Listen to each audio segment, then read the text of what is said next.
research coming from the entire research academic community as well again, and to be able to measure who actually cited your paper. And there comes other points where you network, you have to promote your own research and to find the academic, and there are points where you have to manage your career as an academic. So once again, this is where a publisher or an editor works really. This is where Elsevier works now. Okay. We have solution for every step along the way, and everything Elsevier publishes, all of Elsevier publishing lies only on one solution, that's Sciencedirect. And Sciencedirect is 1/64 of the solutions Elsevier provides. Some of these solutions are based on subscriptions, but many of these as well are free for you to actually use if you know how they could be used. So one example of the solutions, and it would help a little bit illustrate why we are trying to grow out of being a publisher, where what we call digital commons. Digital commons was created as a solution to help the university or to help research institutions become their own publisher. So it works as an institutional repository, and it actually works. So it's not just, we're no longer thinking as a publisher. We want universities to be able to publish, to self-publish their work or to showcase their actual work. We're trying to extend, once again, beyond being the idea of being a publisher. Anyway, so without further ado, I'll get a little bit more into what we'll be discussing today. What you have here is a standard cycle of what every researcher at any academic level would have to go through. This goes all the way from our tenured professors to all the way to graduate students, and sometimes undergraduate students if they're doing this kind of serious research. The first point starts with what I've discussed a little bit earlier with the discovery part. If I'm going into a new topic and I want to search about it, it's easy to get, there are two problems with searching for literature now. There is an overabundance of information. When you type in a search on the internet, you get way too many results. Those too many results you cannot really handle, and they can lead you into not reliable information, or they can lead you in wrong directions. What using a database, a research database like Scopus can actually help offer to you is the idea of that the content, everything that is on Scopus is, first of all, is curated.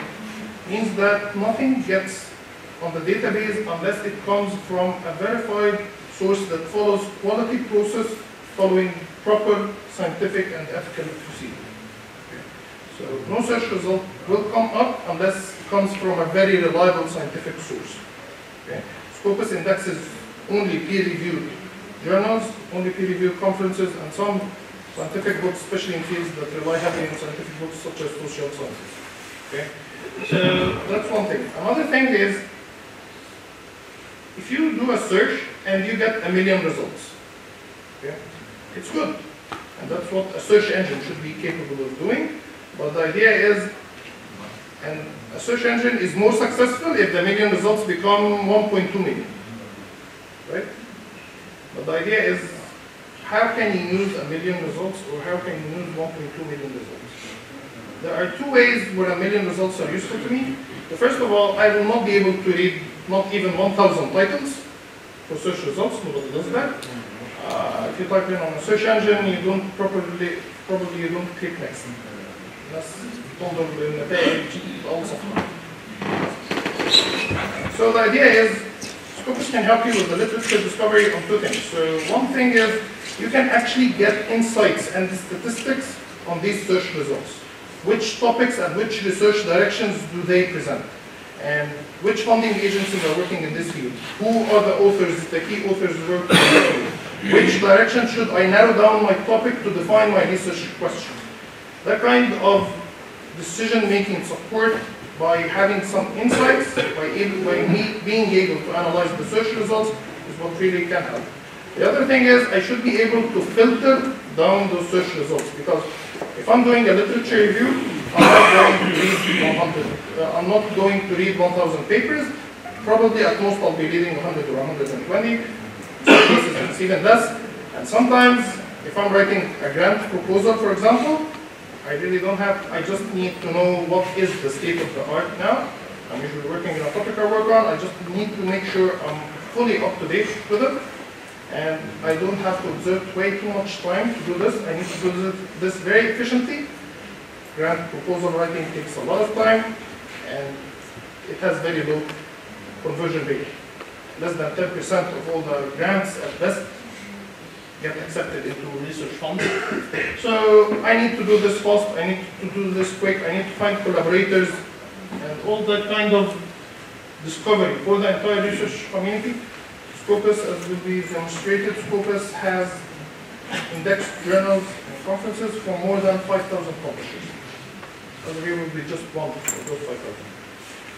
But Scopus can help you as far as giving you the reading list and giving you the abstract and the indexing information or the keywords for each research result that you get. It does not have the full text. To get the full text, I'll need to go to the actual publisher. Okay? Then again, we discussed that what Elsevier publishes lies on Sciencedirect.com. So Sciencedirect, usually people use it just to download a PDF. Okay, and let me tell you that there is more to Sciencedirect, and we'll be seeing this. We've been developing the platform itself to be able to help you than just give you a PDF, a file to download on your computer and to read later. And then next we'll be having to, there comes a part where you actually need to start writing, so I'm not going into the core of what each researcher do. Then again, this is the process that everyone, more or less, would have to walk through. When you start writing up, there is always that point of managing your references. Let me ask you a quick question now. How many of you would write references manually? كم من الموجودين؟ تمام؟ عند كتابة المراجع بأي بحث علمي بالرسالة البحثية أو المطروحة يستخدم الكتابة اليدوية بوضع المصادر.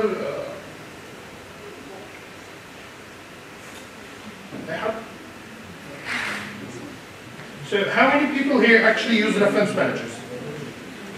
So Mendeley, EndNote, Zotero, and the like. Please raise your hands. Feel free to.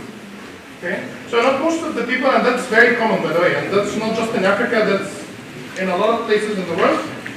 And the thing is, organizing your own references can take a lot of time and a lot of effort. Okay? And the idea is that any slight modification you will do on the writing will affect your entire reference list, and you'll have to redo it again and again. If I'm writing my PhD thesis and I'm presenting it to my advisor and they suggest a modification to move that section from here to there, it will take me a week to reorganize the references. If I'm writing a paper, I'm submitting it to a journal, I get feedback that most common reason for rejection is out of scope. So out of scope means that I'll have to submit my work elsewhere. Elsewhere uses a different referencing style than the first journal I submitted to. I shouldn't be spending days just doing that. Those days, we believe your time is so important that it should be actually put to your actual research, not just formatting a document. This is why we have a free solution that actually helps manage this entire process. We'll be discussing it today. And Mendeley is not just a reference manager. Mendeley is an academic social network that can actually help you connect with other researchers, discover literature, share your work or collaborate, work together, share your library and work together on a data set or on a set of references as a team. And we'll be getting to that. The upcoming point would be what we call, so once you've prepared the manuscript, there is one of the new trends is actually to use preprint servers. Those are servers or social networks for researchers that I can actually upload my working paper. Working paper means the paper I'm still working on. It has not been submitted. And I can actually upload it within a community of people sharing my the same field as mine to get feedback before I begin the peer review process. This has been very helpful with a lot of people in Africa. with the language barrier, if I'm not very comfortable with writing in scientific English to get this kind of feedback, and it's being even used by native English speakers to get actual feedback on the research itself. So SSRN originally started with social sciences, but expanded now to include different sciences, biology, computer science, chemistry, and so forth. And it's also free to use. So whether I'm using a preprint or I'm not using a preprint, the next step would actually be to start submitting that research paper. We've talked again about the point of disseminating the knowledge itself. And feel free, well, part of the academic freedom once again is that you're free to use to submit to the journal that you feel is better suited for your research. So if you're publishing with one of the Elsevier journals, then it gets showcased on Sciencedirect, where our published work lies. If you are submitting with any other journal, what we really recommend is to publish in a trustworthy journal of reputable quality and whose work has the visibility and somebody is really counting the performance for it. And this is why talking about indexed journals is very important. Okay? Scopus in general is the largest database of its kind. So, and the content is curated. So if it is indexed in Scopus, that means that the journal has been vetted. مراجعة أو فحص طريقة عمل الدورية العلمية نفسها, and the quality of the work has been attested for. This is why, and most importantly, because bibliographic databases, they provide the bibliometrics, they provide the citations, they track the performance for this research, and they ensure its visibility for me as a researcher and for my institution as well with the ranking committees. Ranking committees, these are the times of education, classement de l'université. They would actually rely on the visible content on large databases like Scopus. So that's a little bit of what goes on within the academic community and part of what we'll be discussing. Next, I'll be handing over to my colleague Lucia Schoombee. And please, at any moment, if you have any question, please feel free to ask us during the presentation. And that question, لو محتاج ترجمة الكلمة، لو الكلام بقى سريع. If you are, please feel free to stop us at any point and just ask for the translation, ask for petition of a part. Feel free to intervene. Thank you.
don't like using microphone, but I think I must because it's quite a big room and my voice is not that strong.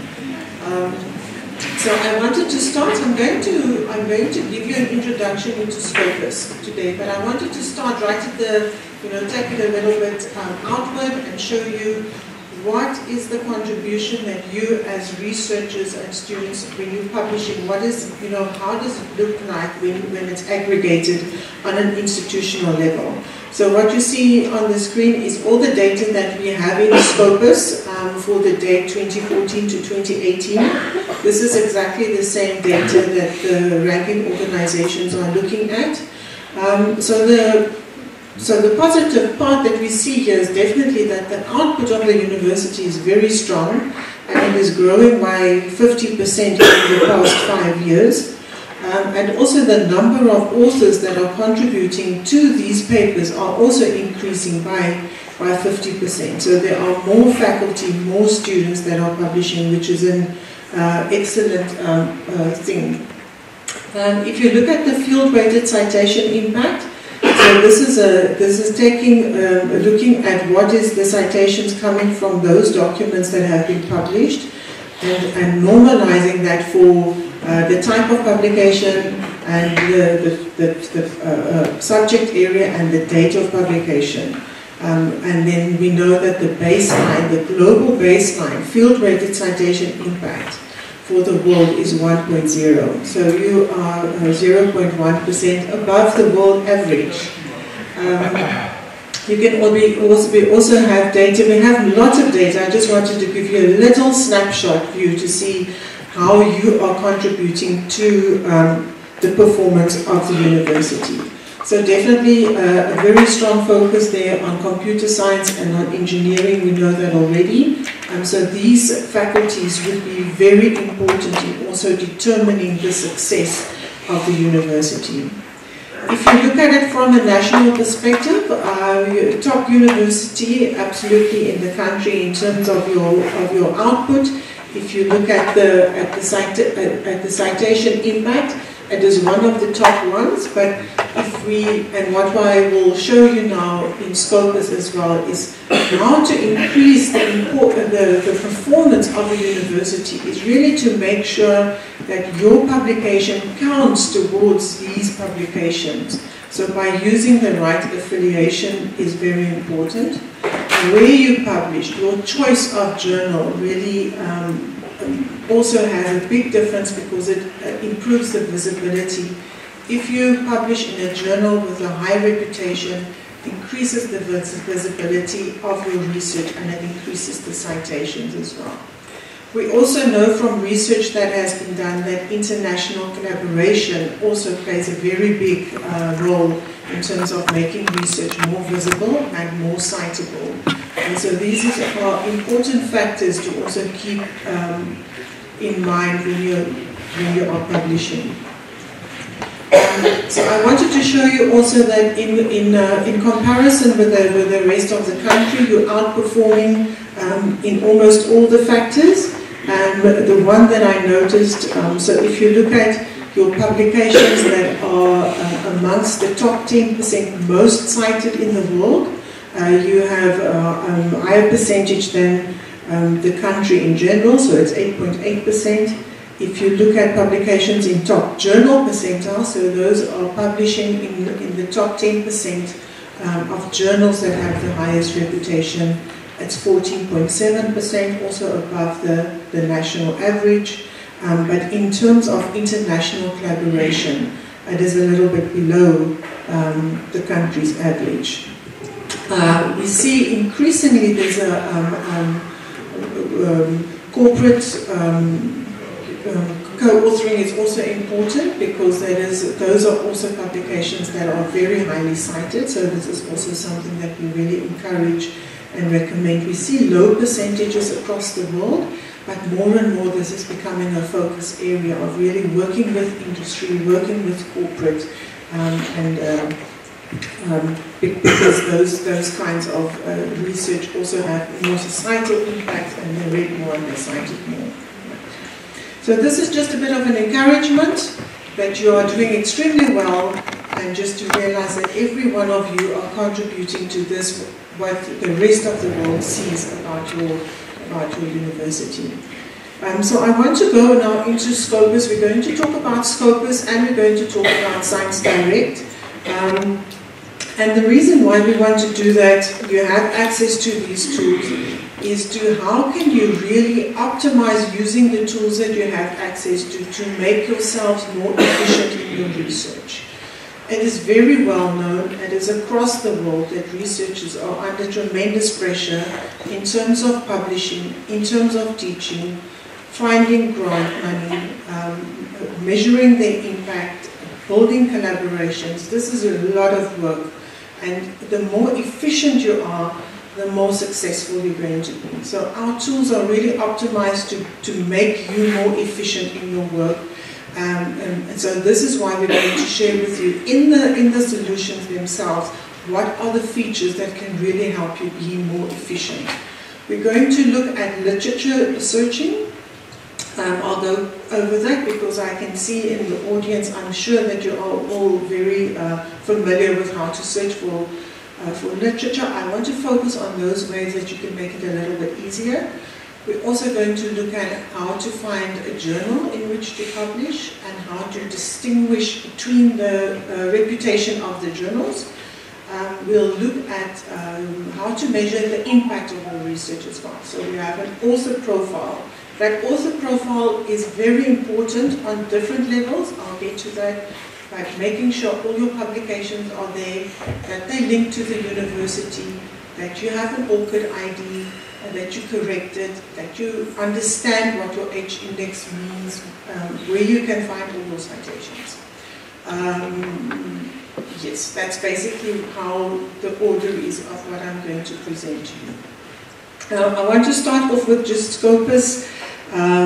Scopus is the largest abstract and citation database of peer-reviewed literature in the world, and we also feature smart tools then to help you analyze your research results. So I'm sure many people come and say, we've got the best database, use our database. So I want to say, so what? We're saying we're the biggest, and we're peer-reviewed, we have abstracts, but really, so what? What does that mean for you as a researcher when you are using the database? So I want to go quickly through not how to use, but why to use, and then we'll look at how to use. So why use Scopus, and why is it important that it's the largest? So firstly, when we say the largest, we know that there's about 100,000 academic publications, journals in the world. Of them, almost a half of them are peer-reviewed, and then almost a half of that is, or more than a half of that is available in Scopus. So Scopus is considered as being representative of global output, although it doesn't cover all 100,000 or all the peer-reviewed. It is considered representative enough that the ranking organizations use only Scopus data when they are looking at the performance of institutions. This is important for you as a researcher because you don't want to miss out on important publications that come out in your field. You need to know what the trends are, what is the new publications. So you need to have really access to a comprehensive multidisciplinary research. So this is why the largest is important. These journals, the 23,500 journals that we have, the number has slightly increased now. Those are coming from 5,000 publications, and as they come into Scopus, we also create an author profile and an affiliation profile so that we can link the documents to the affiliation and to the author profile. We cover conferences, more than 100,000 peer-reviewed conferences. It's more than 9 million conference proceedings. It's the best coverage of conference proceedings that are peer-reviewed. We cover books as well, and we have a very good overview of social sciences and arts and humanities. We had a project very recently to increase our books within social sciences, for example. So specifically to cater for engineering and computer science, we have increased proceedings to better cover social sciences and arts and humanities. We've increased our books within Scopus. So these are just more information about Scopus being very large and dating back very far back. In terms of global representation, this is also important for us as researchers, not to only, when we're looking at literature, to also have access to emerging nations. So this is, just as an example, we have the best coverage of African literature, so more than 200% better coverage than our competitor Web of Science within Africa. So we have about 750 journals coming from Africa. We do not have many Moroccan journals, and this is a problem for us, and we want to encourage you, every university we visit, we encourage the universities to reach out to Scopus and request to be indexed. Right. So we have a selection criteria, I will go into that, but this is very important for us to have good coverage of all the regions in the world. And there's sometimes a misperception that we go out and we find journals that we want to index. It works the other way around. It's the initiative of the journal editor to request to be indexed. There's no payment involved. In that, the journal has to meet the requirements that we have. Right, so this is just a slide to show you that it is multidisciplinary. We have good coverage of health sciences, of physical sciences, life sciences, but also of social sciences because of a concerted effort. Why to use Scopus? Because of the abstracts. The abstracts really help you to make a very quick assessment of whether a particular document or article is useful for you. Everything in Scopus is peer-reviewed, so you know that when you're working with literature that is coming from Scopus, that it is of a high standard, it's an academic standard, you can trust it. All the journals, as I mentioned, have been curated, so there's a selection process. The journal editor or the publisher applies, I want to have my journal indexed, and then we look at the basic criteria. Is it peer-reviewed? Does it have an ethical statement? It's very important for us that the journal is ethical because of the spread of predatory journals now in the world.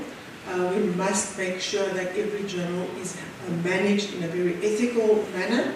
And when we're happy with basically six criteria, then we pass it on to the Content and Selection and Advisory Board, which is an independent board, and they decide. So these are editors from across the world, get together a few times a year and they decide which journals will be included.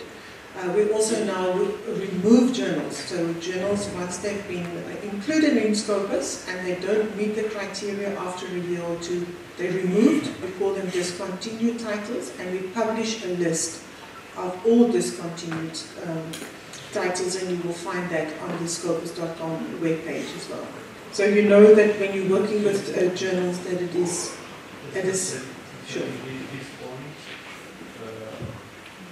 we have a lot of local journal that wants to be indexed, and we are encouraging our journal in the university to be indexed, particularly in social science, because as you mentioned, third of the publication of the journals in the Scopus are in social science.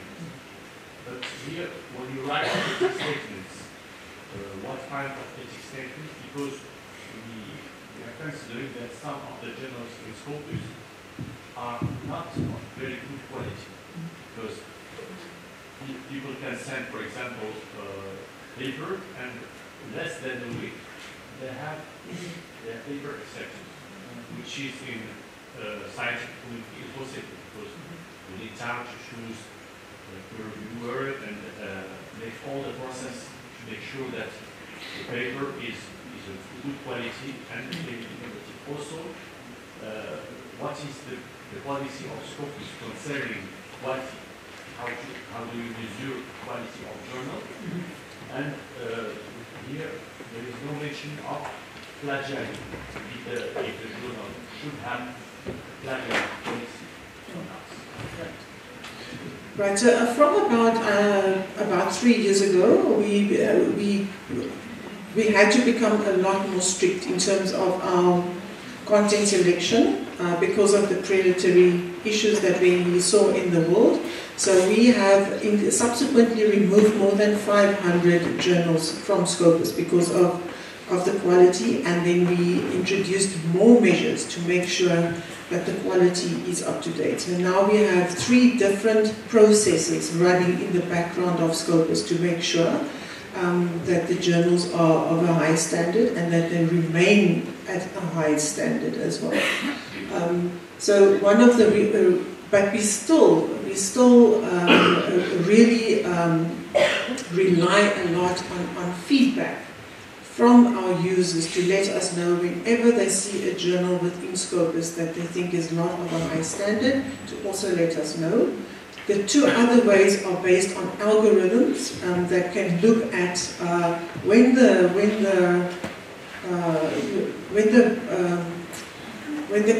characteristic of the journal changes. So if there's an increase in the number of papers that they are producing, or if there's a change in the readership or a change in the authorship as well. So we see that there's a sudden increase within a journal of only, like, say, Russian authors. I don't want to discriminate to anybody, but you can sometimes see by the demographics that something has changed within the journal. So we use algorithms to measure that. We use algorithms to flag that, and also is the journal still being cited well? What is the turnaround time for publishing? So yes, we do look, and we have really improved those measures because of predatory journals that have entered the market.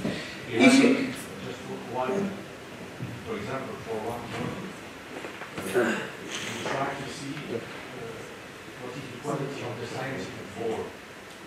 We find that half of the scientific board have never published any paper in Scopus. So for us, it was strange to see that those people judge the papers of other researchers that they did not publish within themselves. If you have any of those kinds of examples, specific examples, we'd really like to look at them. You asked me about the ethical statement. So in the ethical, now that is the most important requirement to be indexed, is that the journal must have a publication ethics statement. In that ethics statement, it says what is the responsibility of the author, the editor, the peer reviewers, what will be done if there's a transgression in terms of plagiarism, etc. So when they look at the journal, they will look at the content of that ethical statement as well, and then looking at the quality, they go through all of these criteria, and one of the the editorial board is actually very important because we require them to be of a international representation as well. Sorry, my colleague.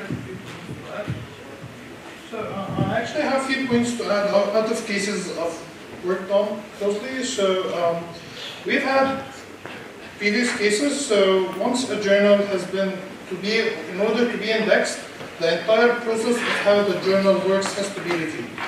And then an academic community also has to judge on the content that has been published for at least 2 years before they apply for the indexation.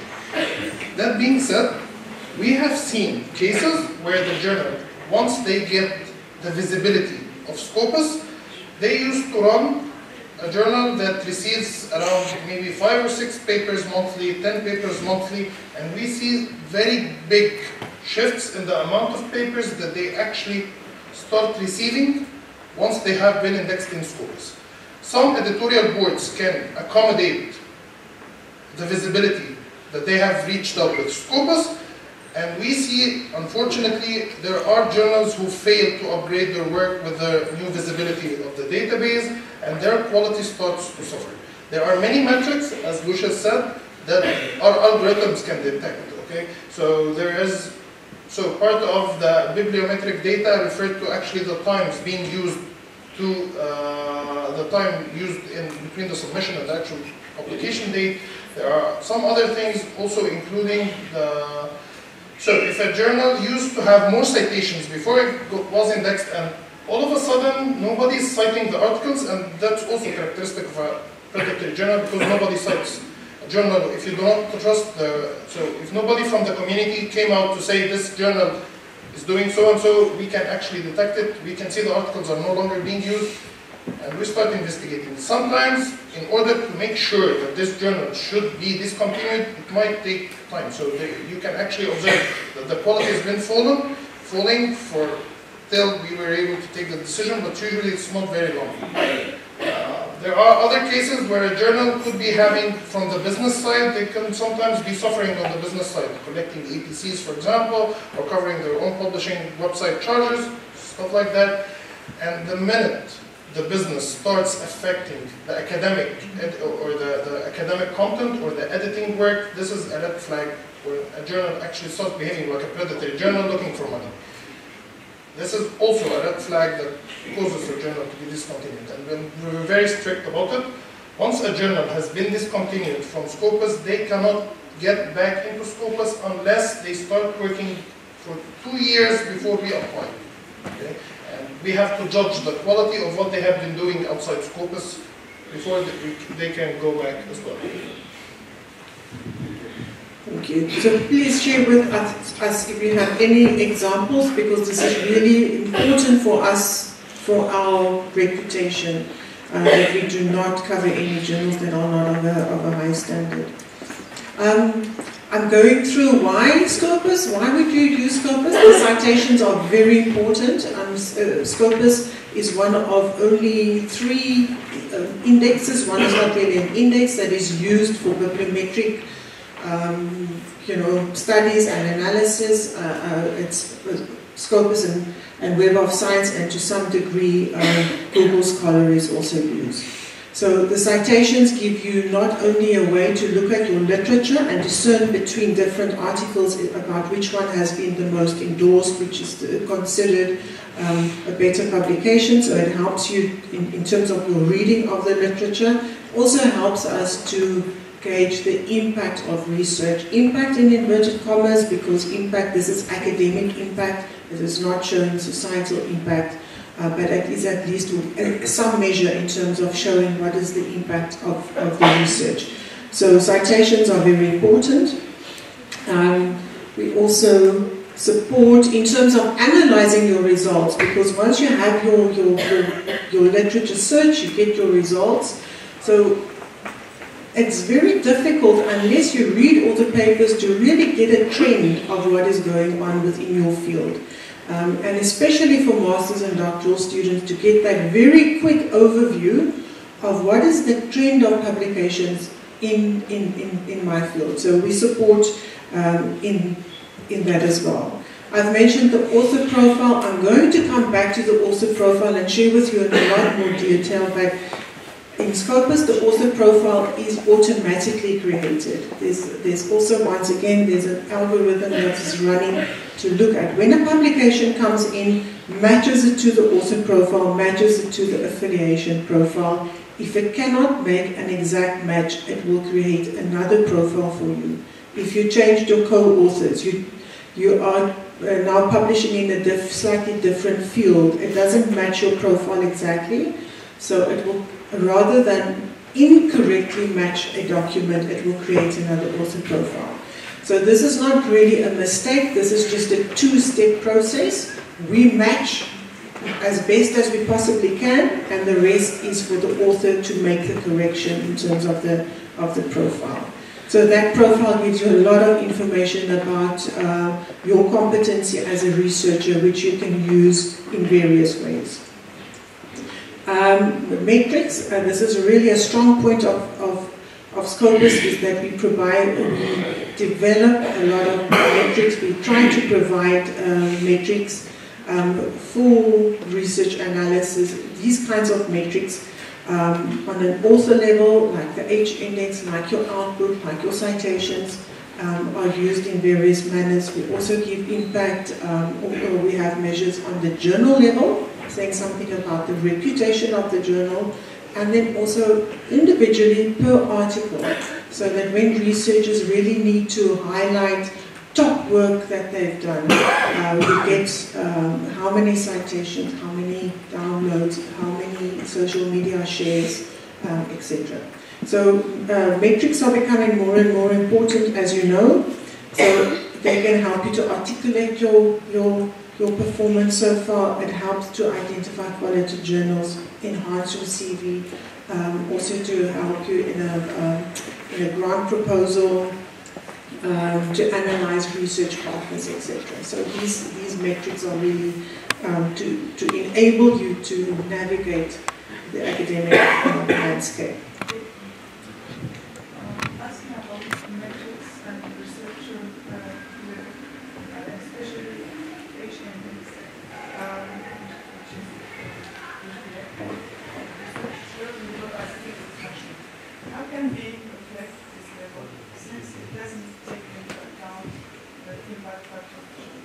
That's only situation. Sometimes we see a large H index with a low citation for H publication. So thank you for that question.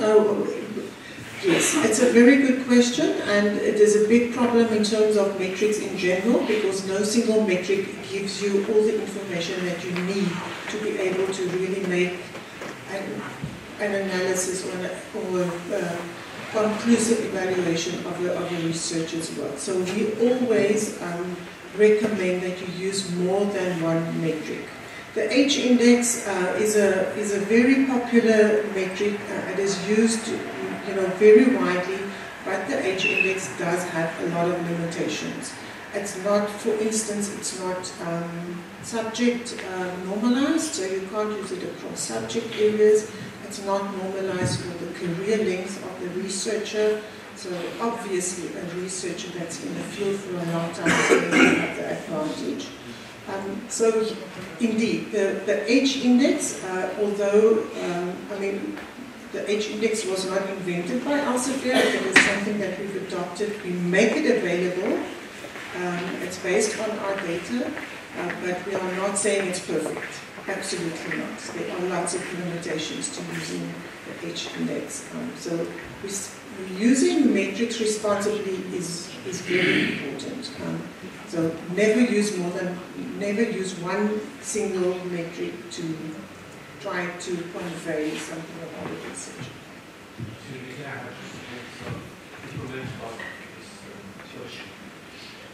I will speak in French. La question de est vraiment très importante parce que le H-index est un instrument de mesure, mais il n'est pas parfait. Je vais donner un exemple pour que ce soit clair. Nous avons pu repérer par exemple un chercheur au niveau de l'université qui dans les 5 dernières années a publié 100 publications. 100. Mais il a un H-index de 5. Il y en a un autre qui a publié 4 publications avec un H-index de 4. Et chaque publication dans les 4 a eu plus de 20 citations. Donc ça veut dire en fait que on ne mesure pas le nombre, ce n'est pas le nombre qui est important. D'ailleurs, tout à l'heure, il y a eu un slide qui a montré la production de l'université dans le 5, et vous avez vu qu'en termes de nombre, on est les premiers. Mais elle a eu la gentillesse de ne pas mentionner deux autres indicateurs qui ne sont pas bons pour nous. C'est quoi? Quels sont les indicateurs qui ne sont pas bons? C'est le nombre de citations par article. On n'est pas bon. C'est Eugène qui est la première, avec pratiquement 2. Nous, on est aux alentours de 1. Et je reviens à ce que je disais tout à l'heure, la moitié de nos publications ne sont pas citées. Et là, le choix du journal est important. Le fait de choisir de bonnes métriques revient aussi à choisir le classement des journaux. Les journaux sont classés dans Scopus, mais également dans Web of Science, sur 4 classes, Q1, Q2, Q3, Q4. Et selon, alors Q1, Q2, Q3, Q4, on va dire c'est un partage par quartile. Q1, c'est le meilleur. Et effectivement, nous, on a de bonnes publications dans le premier quartile, c'est ce qui a été mentionné. Mais malheureusement, dans certains classements, toutes les publications où il y a au-delà d'un certain nombre d'auteurs ne sont pas comptabilisées, parce qu'ils considèrent qu'il y a trop d'auteurs. Or, dans l'université, nous avons trois chercheurs au niveau de toute l'université, qui regroupent plus de la moitié des citations de l'université. 3 chercheurs. Si vous enlevez ces 3 chercheurs-là, ça va vous donner à nouveau un autre visage par rapport. Et donc, en fait, collectivement, en tant que chercheurs, nous devons d'abord pousser pour aller davantage vers les premiers quartiles, vers Q1. Pourquoi? Parce que pour les jeunes chercheurs, mais également pour les chercheurs seniors, dans leur CV, c'est extrêmement important. Quand quelqu'un, ça a été dit par madame, donc, quand quelqu'un veut postuler pour un recrutement, quand il veut aller faire un postdoc, il regarde le CV et s'il a des publications dans le premier quartier Q1, ou bien s'il a un bon H-index, mais avec des citations intéressantes, il a de très fortes chances. Et maintenant, dans tous les appels à projets européens, c'est ce qui est fait. Vous savez que dans les 10 prochaines années, il y a beaucoup de bourses qui vont être offertes pour les jeunes chercheurs. Et ce n'est pas uniquement que les bourses classiques de mobilité, mais c'est également des bourses pour faire des postdocs ou pour faire de long séjour. Et pour ce type de bourse, ils regardent votre CV, ils regardent votre HLTS, ils regardent la qualité des publications. Donc, notre challenge à nous collectivement, c'est vraiment d'améliorer la qualité des publications. Et par là, effectivement, le HLTS n'est pas le seul critère qu'il faut regarder.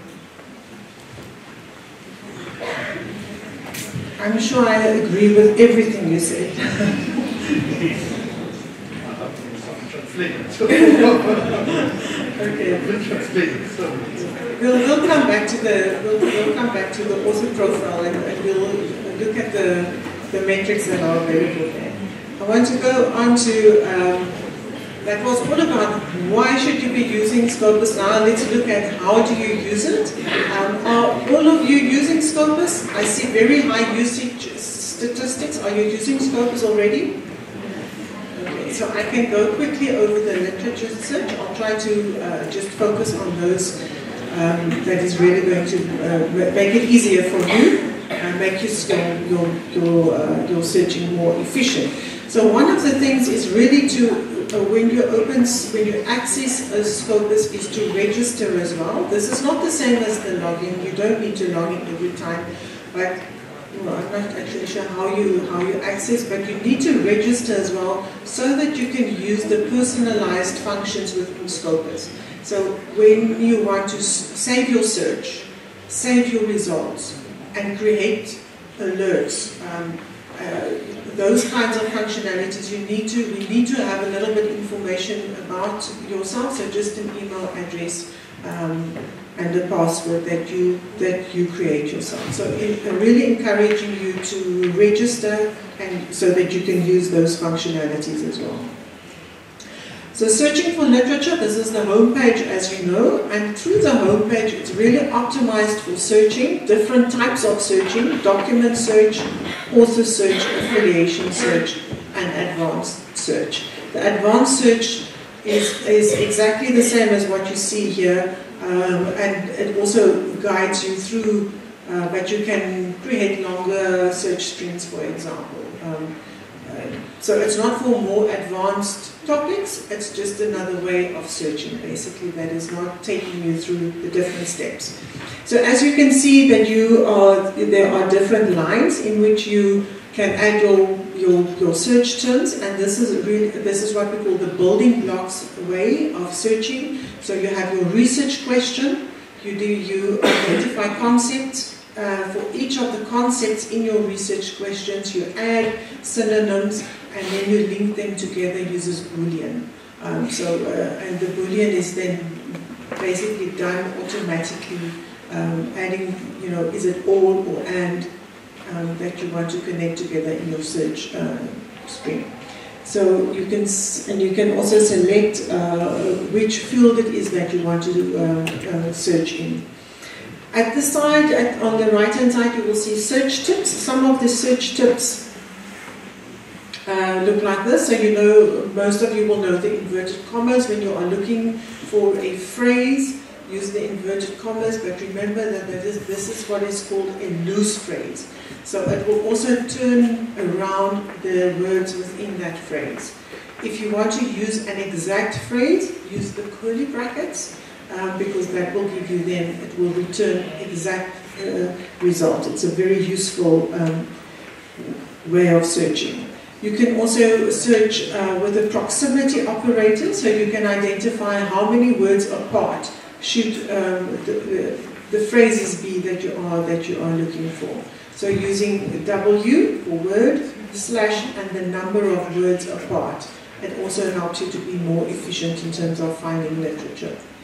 The asterisk, you know, I'm sure you know, you can use this in other search engines as well. But just to go back to that screen, click on that search tips, because it really does give you some really helpful ways of being more efficient in terms of searching. Some of the factors already Scopus will do for you automatically, so you don't have to use plurals. It will always look for the singular and the plural. It's got English and American English. It also compensates for that. Right, so when you have done your search, so you've got your concepts, you've added them together, you run your search and you get your search results. Immediately there's a number of things that you can do with those results. You can edit them, you can save your result, your search that you've used. And you will also notice there a new functionality. I'm not sure if you've noticed that before, but we also return now when there are data sets available to the documents. And you can, so it's, you can see view Mendeley data. So this specific search returned 14 data sets as well. You can, the data sets are not kept within Scopus, but it leads you, it gives you access to the repository where the data set is available. So once you have your, so while still working with your results, what I mentioned earlier is you also want to not only know what are the individual papers that have been published in your field, but what is the trend of publications in your specific field. And to be able to do that, you need to analyze these results. So this is automatically done within Scopus. You click on Analyze Search Results, and it will give you an analysis of which are the top authors, the top journals, etc. So this is really very useful, also on the doctoral and master's level, as I mentioned, because it gives you the trend of publication. So is this a topic that is trending? And it helps you to be more structured in your reading of the literature. You can follow the literature in a chronological way, or you can decide, I want to focus on, say, the peaks, and see what are the, what is behind a specific peak within a subject area. Everything you see on the screen is, of course, dynamic, so you can click on it and you can go to the actual publications. Right. Then it also gives you analyze the top journals, so it gives you which are the journals in your field. So in information science, we refer to Bradford's law here, which really is a 80-20 rule. So within any subject area, a small number of publications will be produced by, or a small number of authors will be responsible for, a small number of journals will be responsible for the majority of literature, important literature within that field. So your ambition is to understand and to know which are the top journals in your field, so that you don't have to read all over the place. You can focus on the most important journals within a specific field. The same is there for authors. So we have Locke's law that is very similar, saying that a small number of highly productive scientists, usually in a and then a large number that have low productivity within that specific field. So to identify who are the top authors, make sure that you know them, especially on a master's and a doctoral level. You really have to know who all the important authors are within your field. Easy way to do that: analyze, search results, identify those top authors. The same with document types. So starting out in a field, it's not always clear to everybody which type of document should I be reading. We recommend, if you're starting out in a field, go for the review articles first. So here it allows you to select only the review articles, only the research articles, only the letters, so whatever, all the conference proceedings. And you can also see from this what is the dominant type of publications in your field. Sometimes you need to have a specific perspective. So if you're in computer science, you're also going to, for instance, publish in engineering journals and mathematics journals, and you want to have a more specific perspective, you can select the subject area which is most dominant within those within the results that you've received. Right. So this is what I showed you was the analyzed search results, so that you can see the trend of publication in your field. I'm back in refining, looking at the retrieved documents that you got. So then it helps you a lot to refine those results. This is the one of the major differences between using Google Scholar, for example, because it returns a lot of results. So the first thing, not everything is going to be of high academic value, but the other thing, it doesn't give you a lot of refinement options, and you really need to do that, otherwise you need to read a lot. So being able to refine your results in terms of more subject area or the subdiscipline specifically that you're interested in. It also gives you all the keywords that are related to the documents that you've retrieved, so you can find more keywords and see which are the keywords that are most used in this field, and you can follow the keywords and find documents related to them specifically. You can narrow down by the affiliation, you can narrow down by funder as well. This is also another way of finding and starting to understand what is the funding landscape within a specific subject areas. Who funded those material, or you want to look at only specifically institutions that funded the material, documents. Right.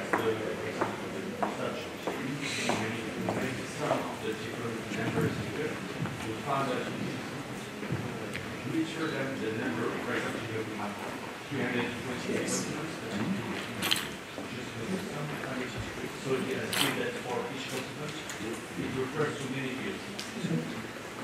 Yes, so most journals identify more than one subject area. Right.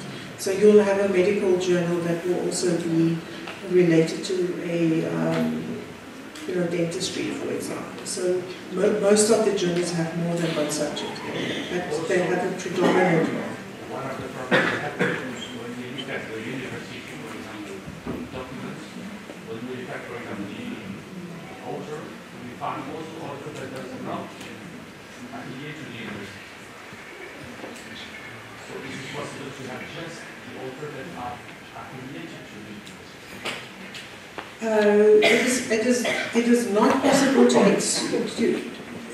No, it is not possible to exclude you mean all the co-authors? Yeah. Right. No, it's not possible. In the export, you can export authors with their affiliations, so that would be possible to do that in the export functionality. Yes. So I'll come to the export and show you.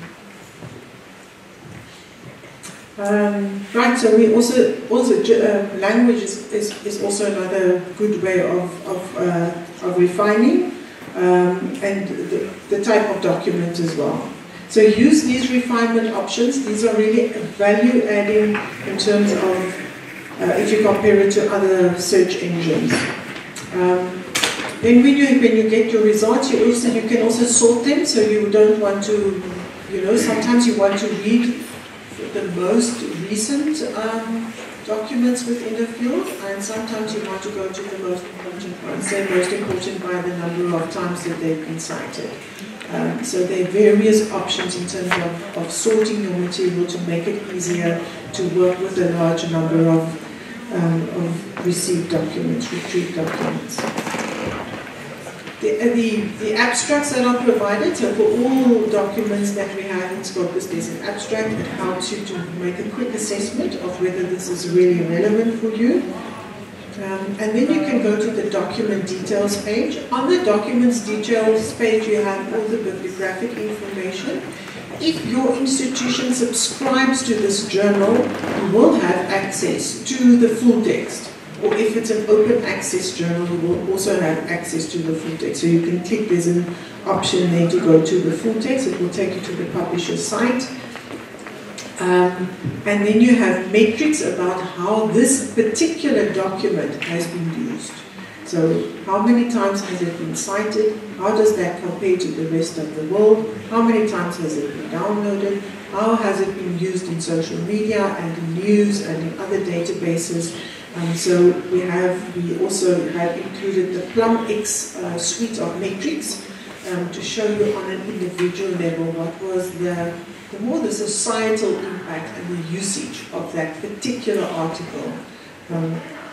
Also leads you to related documents. So this is also, artificial intelligence and algorithms running in the background to recommend other relevant documents for you to read, and also what other documents cited the one that you're looking at now, because they would also be relevant for you. So it's bringing more information for you that the algorithm thinks would be relevant. Even if you don't have access to the full text, you have access to all the references of that document, and you have the information about the corresponding author and the funding and the funder. So most documents now include who was the funder, and we've started to index that as well. So we try to capture as much as we can who funds specific information. And you can also you can do a search for, say, all documents that were funded by the NIH, or all documents that were funded by Wellcome Trust on a specific topic. Right. So now, coming to the utilities, what can I do with this? Can I save this? Can I download this? You can do all of this. If you download, you can download up to 50 full-text articles at a time. You can export 2,000 at a time. You can select the fields that you want to export. You can export directly to your reference manager if you're using Mendeley or if you're using RefWorks. So it will automatically send it into your reference manager, and we're going to talk later about Mendeley, which is also in our suite of services, so that you can see how you can use it from there as well. So in terms of exporting here, it gives you can select the specific fields that you want to export. So if it's not for literature, but you want to know, say, who are the top authors within your field, you can select only to export the author and the author affiliation. Setting up alerts, of course, makes your life a lot easier, because then you don't have to repeat your search all over and over again. You set up your alerts once, and then the system asks you, Scopus will ask you, when do you want to receive your results? Once a week, once a day, and you select when it is. So you can work it into your own workflow. If on a Friday afternoon you look at new literature, you can request that your alerts are sent to you by email only on that specific time. So alerts can be set up, as you can see at the top navigation bar, there's an option alert, so you can go there and set them up once, or you can set them up while you are searching.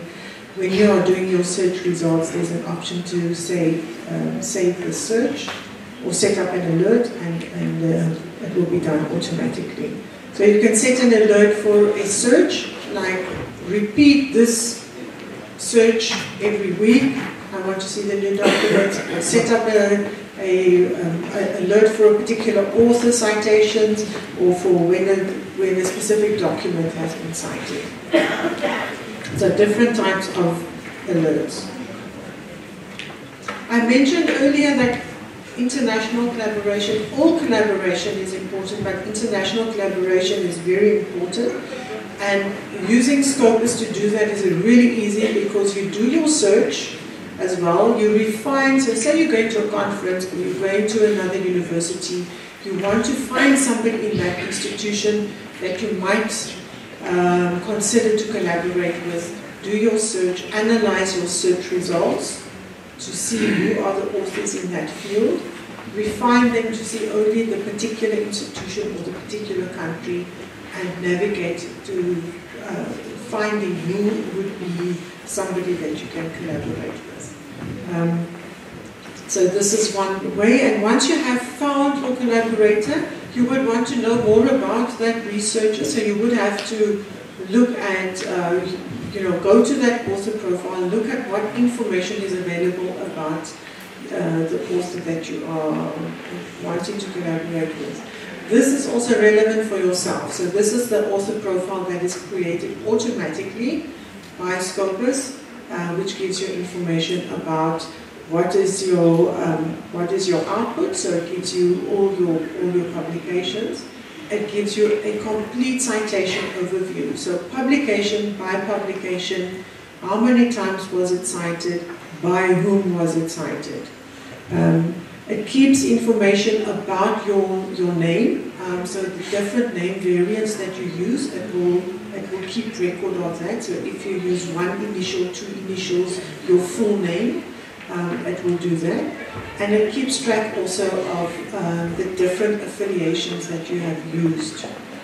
Right, so it's really important to go to this author profile page and make sure that your information is correct.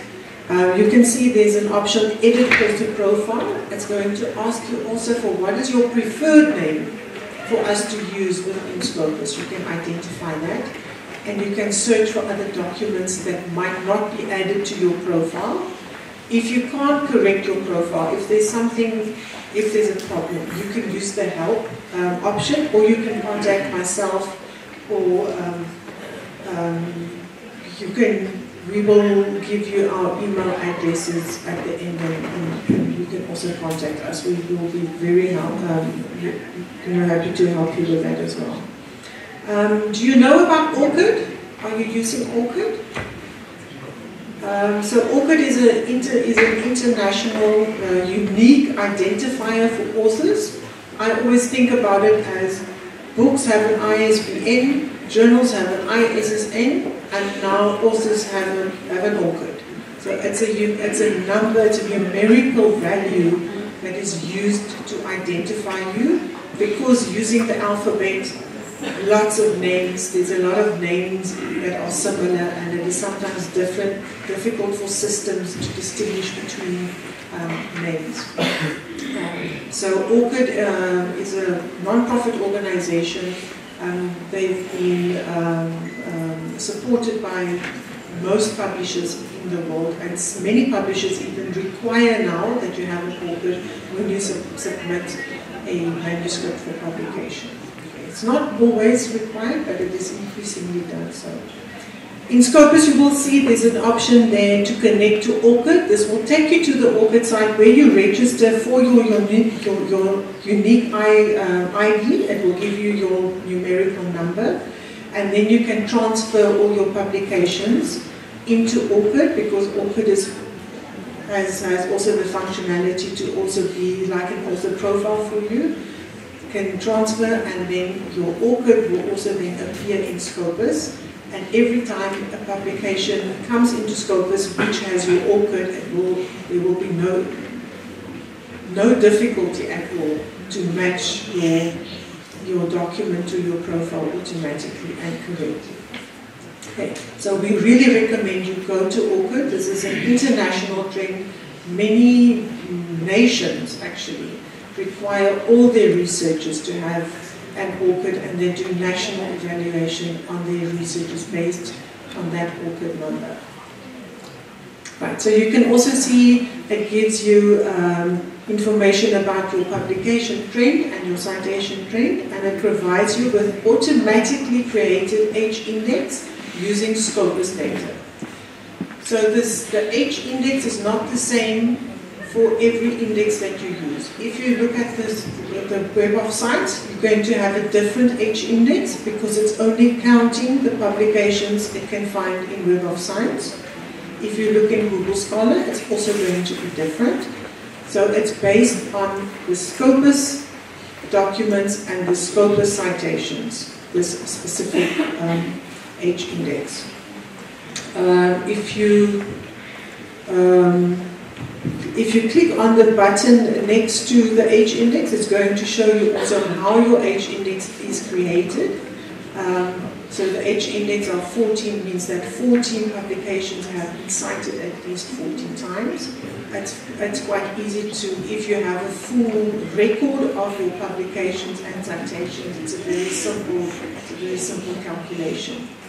But as we discussed earlier, it is a misleading, it can be a misleading metric, so it is useful to always compare, to use it with another metric that will give you more deeper information or deeper insight into the actual, the actual performance of the researcher. So the number of publications, the number of citations per publication sometimes also gives you richer information about the researcher than the H index itself. So I couldn't follow all the French that was spoken earlier, but there are lots of limitations. So the one example, if you have, so your H index can never be higher than your number of publications. So even if you have 4 publications and one was cited 1,000 times, your H index is still going to be 4. So use the H index with responsibility, knowing that it has some limitations. It was not created to answer all the questions about a researcher or to capture everything in that metric. Are there any questions about the H index or metrics in general before I move off from the author profile page?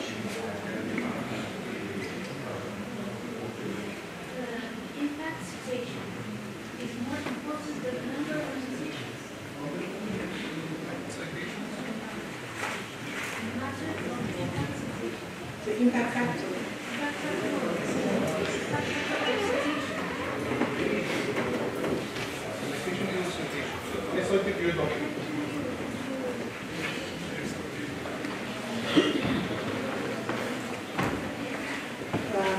Was I changed my slide?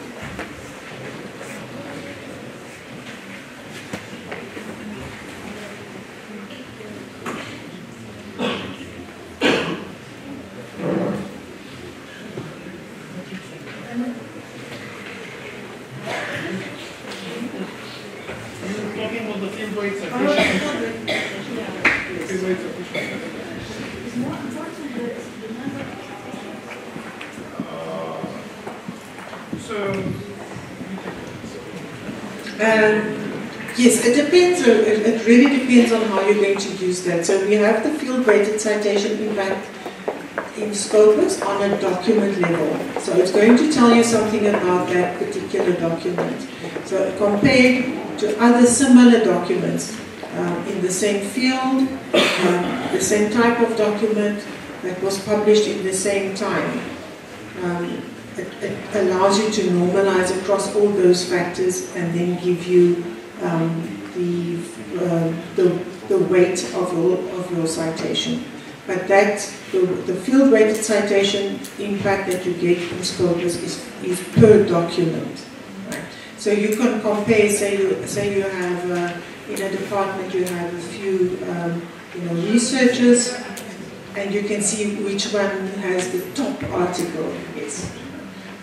If you look on an institutional level, but that information is not available in Scopus, it's available in Cyber, then it is more important because it has been normalized across more factors, and you can compare it across subject areas. Yes. Just for articles, Scopus doesn't mention articles in press. It's not possible to do it in the future. Articles in press are available on Scopus. Yes. Scopus, if it's available online with a publisher, it is available on Scopus. So if you check Scopus, there are articles in Scopus from 2020. And 2021 already. And 2021 in times. not in the volume and the number of issues are not in the volume. Number of volumes in press with 2020, but the number of volume and number of issues. But others without volume number. Yes, once they have been assigned to a volume, they have a publication date, they can be on Scopus. So if they don't, if they have been accepted, but they have not been assigned to a date, they have not been published. And also, so some journals, for example, Cell Press, they sometimes include the data on the website for journals, for papers that are still in review. We cannot use that. Okay? So it needs to have a publication date to go in your schools. They need to have a date. But for students, sometimes they need to get a scholarship and they need to articles national Scopus for. From similar experience, usually the acceptance letter and the indexation. The journal is indexed on Scopus for most universities that work from other schemes. Each university can have the process they want, but sometimes for some journals, the publication date can be very far. So we said that there are journals, papers on Scopus from 2021. Okay? So it happens, yes.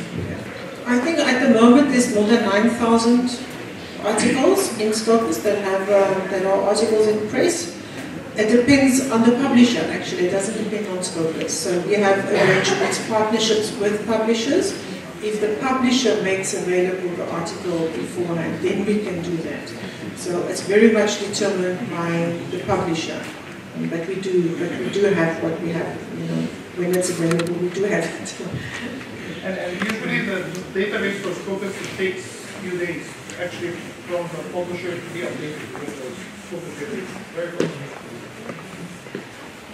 Okay, so I'm going into the last part of my of the Scopus, and to show you just how Scopus tries to support you in making a decision about where to publish. So usually the trend is you publish where your supervisor has published, but journals have really increased a lot, and it is worthwhile to look at what are the range of journals available out there, and also look at what is the reputation of the journal in terms of, you know, using the site score that we have in Scopus to make a distinction between what are the reputations of the journals.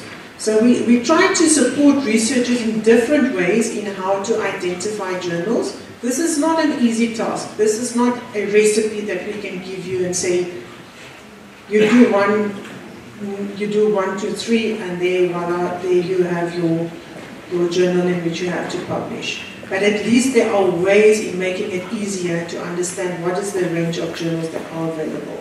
So the easiest way and the most, I would say the most efficient way is to base it on your actual topic. So you do a topic search again, and then you go to the option of analyze search result, because that really gives you an overview of what are the journals that include articles that are relevant for your topic. Right? But this is then giving you volume. So this was a very narrow search for bariatric surgery related to diabetes. We came up with 41 journals. The top one was diabetes. There was cell metabolism and so on. So you can see the volume by volume, which are the most important journals in that field. But then you have to take it that step further and see, but what is the reputation of the journal? And reputation, it's very difficult also in terms of determining what is the reputation of the journal. So for that we use the site score. The site score is very similar to the impact factor. So impact factor, the terminology, impact factor, the name is trademarked. It can only be used related to journal citation reports and Web of Science. So we have site score, but the methodology is very similar. And so when you want to see what is the reputation of the journals, On the right-hand side there, it shows you click on compare journals, and that will show you more information about the journals, right? So it's given in a graph format, but you can also switch to a table format where you can actually see the values then. So we saw in the previous slide, we saw that diabetes was the top journal in terms of having the highest number of articles in the field. But here we can see that cell metabolism is actually the journal with a higher site score. So let me explain site score. Do you know the impact factor? Do you know the method of the impact factor? Anybody want to try? Explain? I'm sure you know. Okay, so the impact factor or site score, it takes the number of citations in a particular year and it divides it by the number of documents that were published in the preceding, depends on the citation window that you want to use. So we use 3 years, the impact factor uses a 2-year window. So the number of citations in a particular year, you need to have a full set of citations. So we're using 2018 data at the moment, and the site score is published every year around the middle of the year. So the number of citations divided by the number of documents in the preceding 3 years, and that gives you an average number of citations that that is expected for that journal's articles to receive. So it's a very simple metric. And it allows us to evaluate what is the impact or the quality of the journal. Okay. So you might also have heard this is a metric that is very misused, and sometimes people think that if they get accepted in a journal that has a high impact factor, that they can also claim the impact factor for themselves. This is not so. So you cannot claim that you have an impact factor. You can only say that I have published in a journal that has a high impact factor. So there's a slight difference then to that.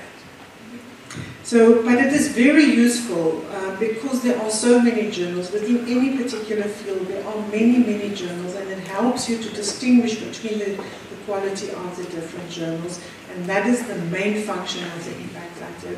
It is not the main purpose of the impact factor to compare researchers with each other.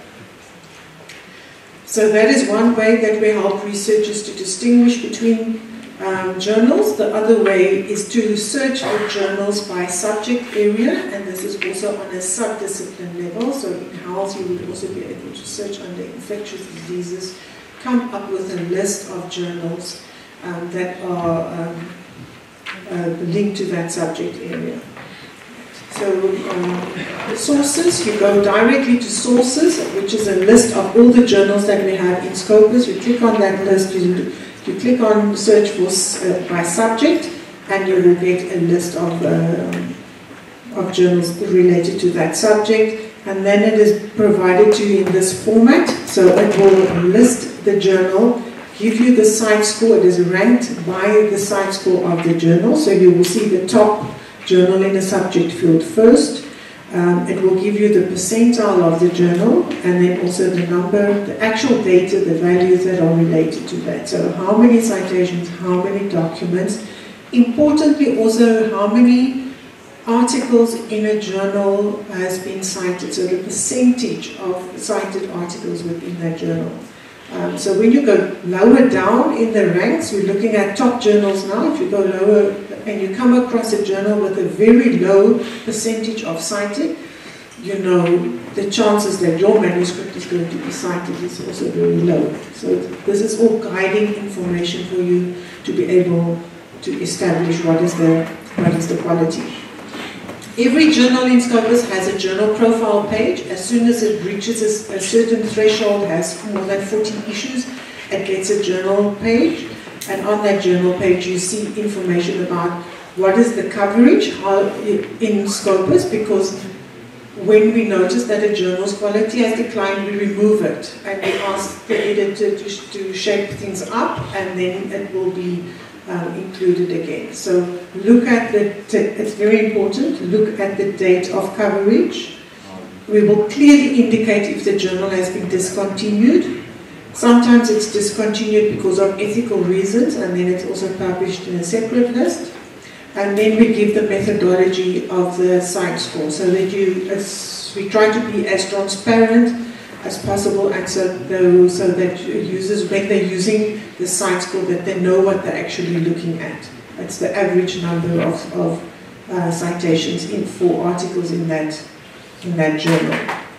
Right. There's a lot of related metrics to the site score. I'm not going to go into them. You can explore them yourselves, and then you can, when you're clicking on that Scopus content coverage, you can almost read the journal as if it's, the whole journal in terms of issue by issue. You can read and you can see whether this matches the topic that you are working, or the approach that you have. Right, so this is what I mentioned now. So just based on how I explained the site score, can you tell me which is the top journal that we've listed here? The top journal by site score.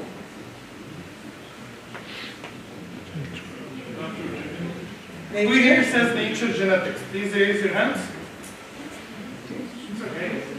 Why? So it has the highest average number of papers.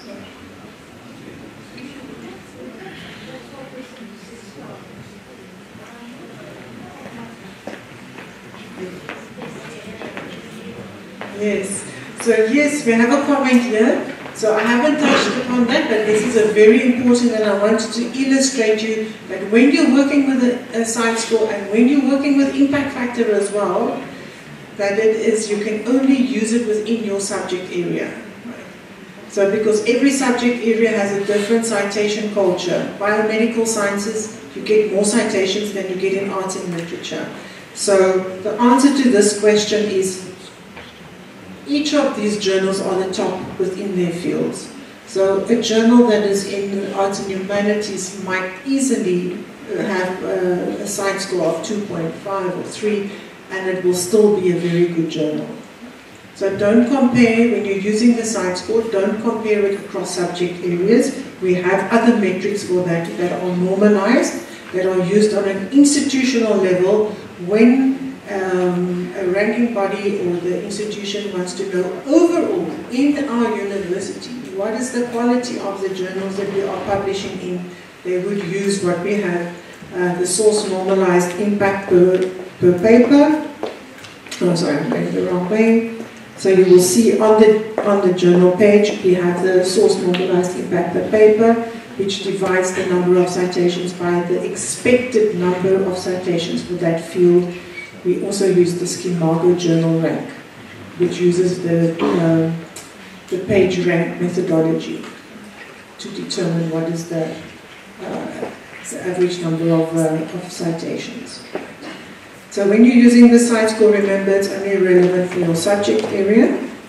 So that is the end. I'm coming to the end of what I wanted to share with you to help you make use of Scopus in the best possible way to make yourselves more efficient, so that you can contribute well to your own research, but also to the institution. There's a good help function on Scopus, so you can go to help. There's also chat, and you can always contact us as well. We're going to give you our email addresses. So thank you very much. I'm going to give back to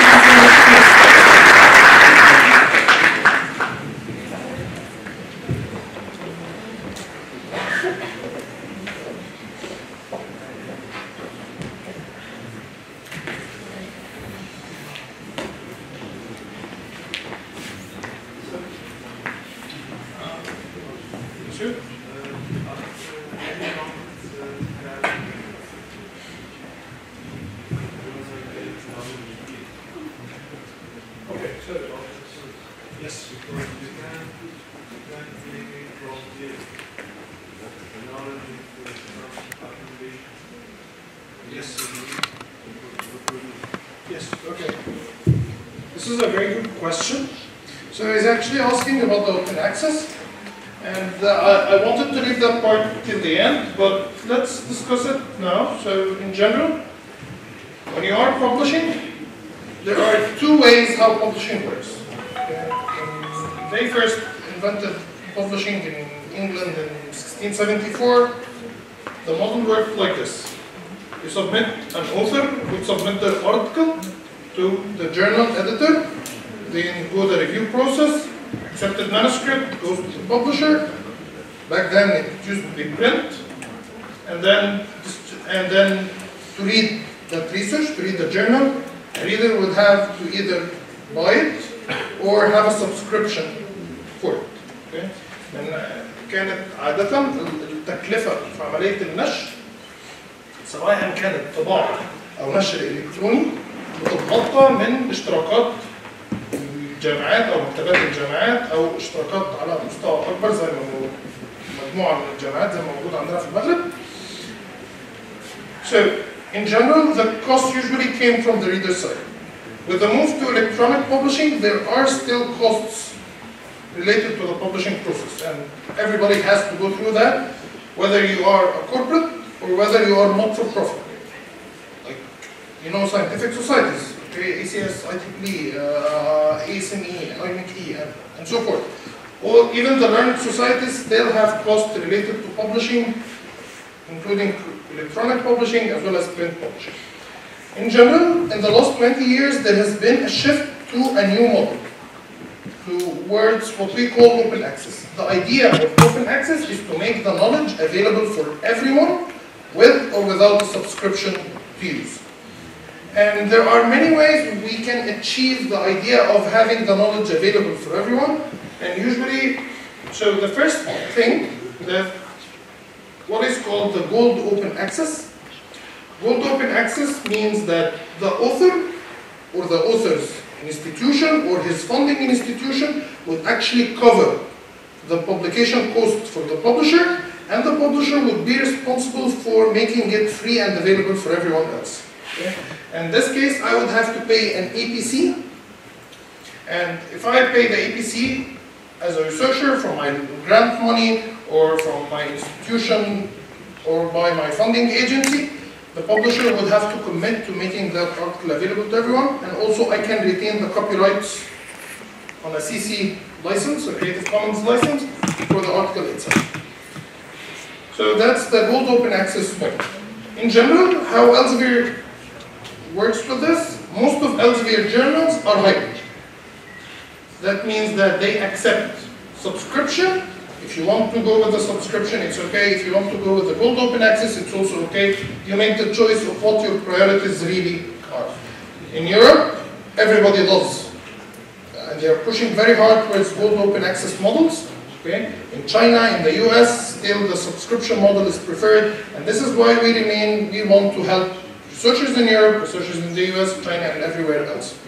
However,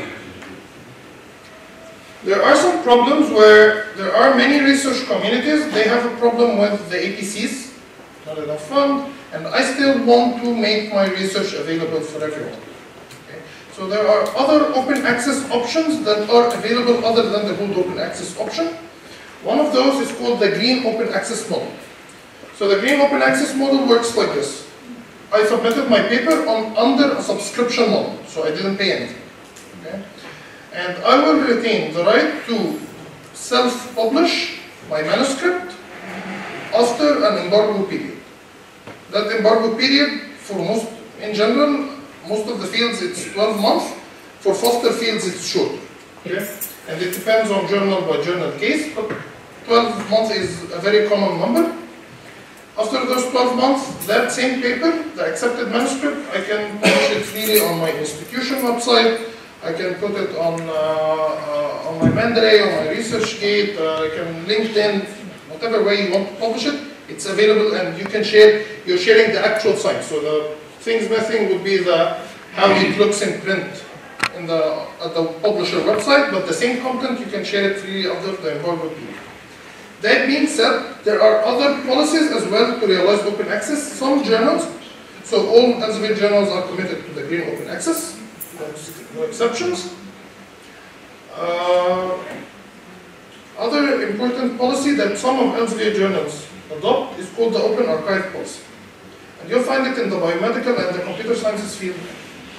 It's available as well. So the Open Archive Policy is that the journal itself on the publisher website would convert an article, make it publicly available on open access conditions for everyone after another set period of time. So for example, one of Elsevier's very elite journals called Cell, it's the top journal in biology with an impact factor of like 36. So it's really powerful journal. It says that it's subscription journal. However, they make exceptions for gold open access based on the funding agency requirements. And another thing is they have a green open access embargo of 6 months. So after 6 months, I can, if I'm not gold open access, I can still share my entire accepted manuscript. And after 12 months, on Sciencedirect and on Cell.com, the article becomes open access after 12 months. So this is a policy, so that's one example for case. So we're trying to work to accommodate with the different needs available here. There is a new trend coming up called the Diamond Open Access, and this is where an actual government subsidizes centrally the open access, so it works a little bit similar to the Gold Open Access option. Another thing is there are some people who actually, based on their ideas, they want to publish only in journals that accept only Gold Open Access articles, what we call fully open access journals. And Elsevier has been developing new journals, more and more journals to be fully Gold Open Access to accommodate that. So if a journal only accepts APCs for Elsevier, that's actually based on the demand from people requesting fully open access journals. Okay? Does this answer your question? Okay, that's good. So in that same, I guess.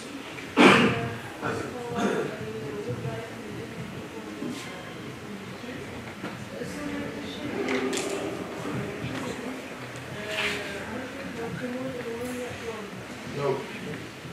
Definitely no, and definitely no, and definitely no again. This is a very severe ethical violation. Yes.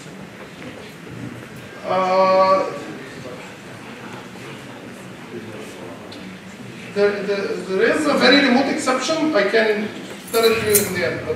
But sometimes there are journals that work together and they allow co-submission in a very limited group of journals. But this is very rare case. But in general, co-submission is not allowed at all. I'll add some remarks in the end on the publishing process. But right now, let's move forward a little bit with we have 2 solutions left to cover, and we'll be available for more questions as well for this part. You have another question?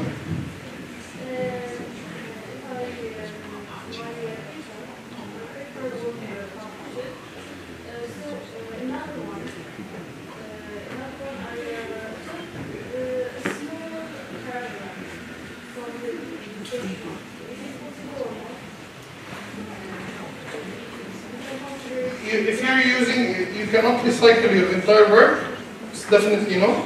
But you can use some of the work you've already published, okay, but you have to cite.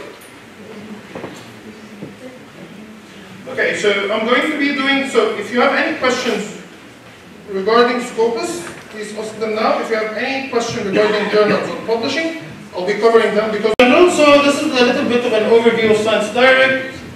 There are more than 16 million publications, more than, actually the number is older, there's more than 4,000 revues sur Sciencedirect, there's books, there's archives, and as an overview, so every year there are new articles coming up on Sciencedirect. We are committed that the new articles every year are more than the new articles in the previous year. Our growth rate is maintained at an average of 5%. Okay? And this is what I've said a little bit earlier. So this is how publishing in the entire community works. Our article share is around 18%, and our citation share is around 26%. And compared to other publishers, we're doing very well on the quantity and quality as well. So, and this is how the platform looks. I'm pretty sure that many of you have already used Sciencedirect. I'll be just touching down on what's actually new and what's more than just PDFs in Sciencedirect. So, I'm assuming that most people here have already used Sciencedirect. Whenever you want to get a paper from Sciencedirect, you first open the paper and it's shown on a website, like HTML format. For a bit technical. So the paper is usually available on the website before you click the download PDF link. And this is where we're trying to use more technology to help you while reading the paper before actually downloading the PDF. So one of the new things that were very recently introduced is we begin identifying the technical terms inside the paper and converting them into hyperlinks. تحديد المصطلحات التقنية الموجودة في البحث تحويلها إلى لين إلى what we call a topic page. And the topic page, because once you're reading, if you meet a new technical term, if you click on it, you will be taken to a topic page. It has the definition and the basic information obtained from Elsevier books. So even though you don't have Elsevier books, you have very limited access to Elsevier books, you still can see excerpts, مقتطفات من Elsevier books for the basic definition as well as the basic information you would need to know about the topic. Okay? Everything on that page is referenced and it can be used with the citation as well. Another thing is for the topic page, so we find that there are many people who want to use a figure from a paper, okay? And reusing or republishing that figure is bound by permissions. If you click on any of the figures, you can find what the permissions are. In general, if I want to download it using a presentation or in a class, based on the permissions available, instead of just snipping, people open the PDF and crop or snip the photo out, you can actually download the actual figures uploaded by the author in the same high resolution used. They are always available on this left side here.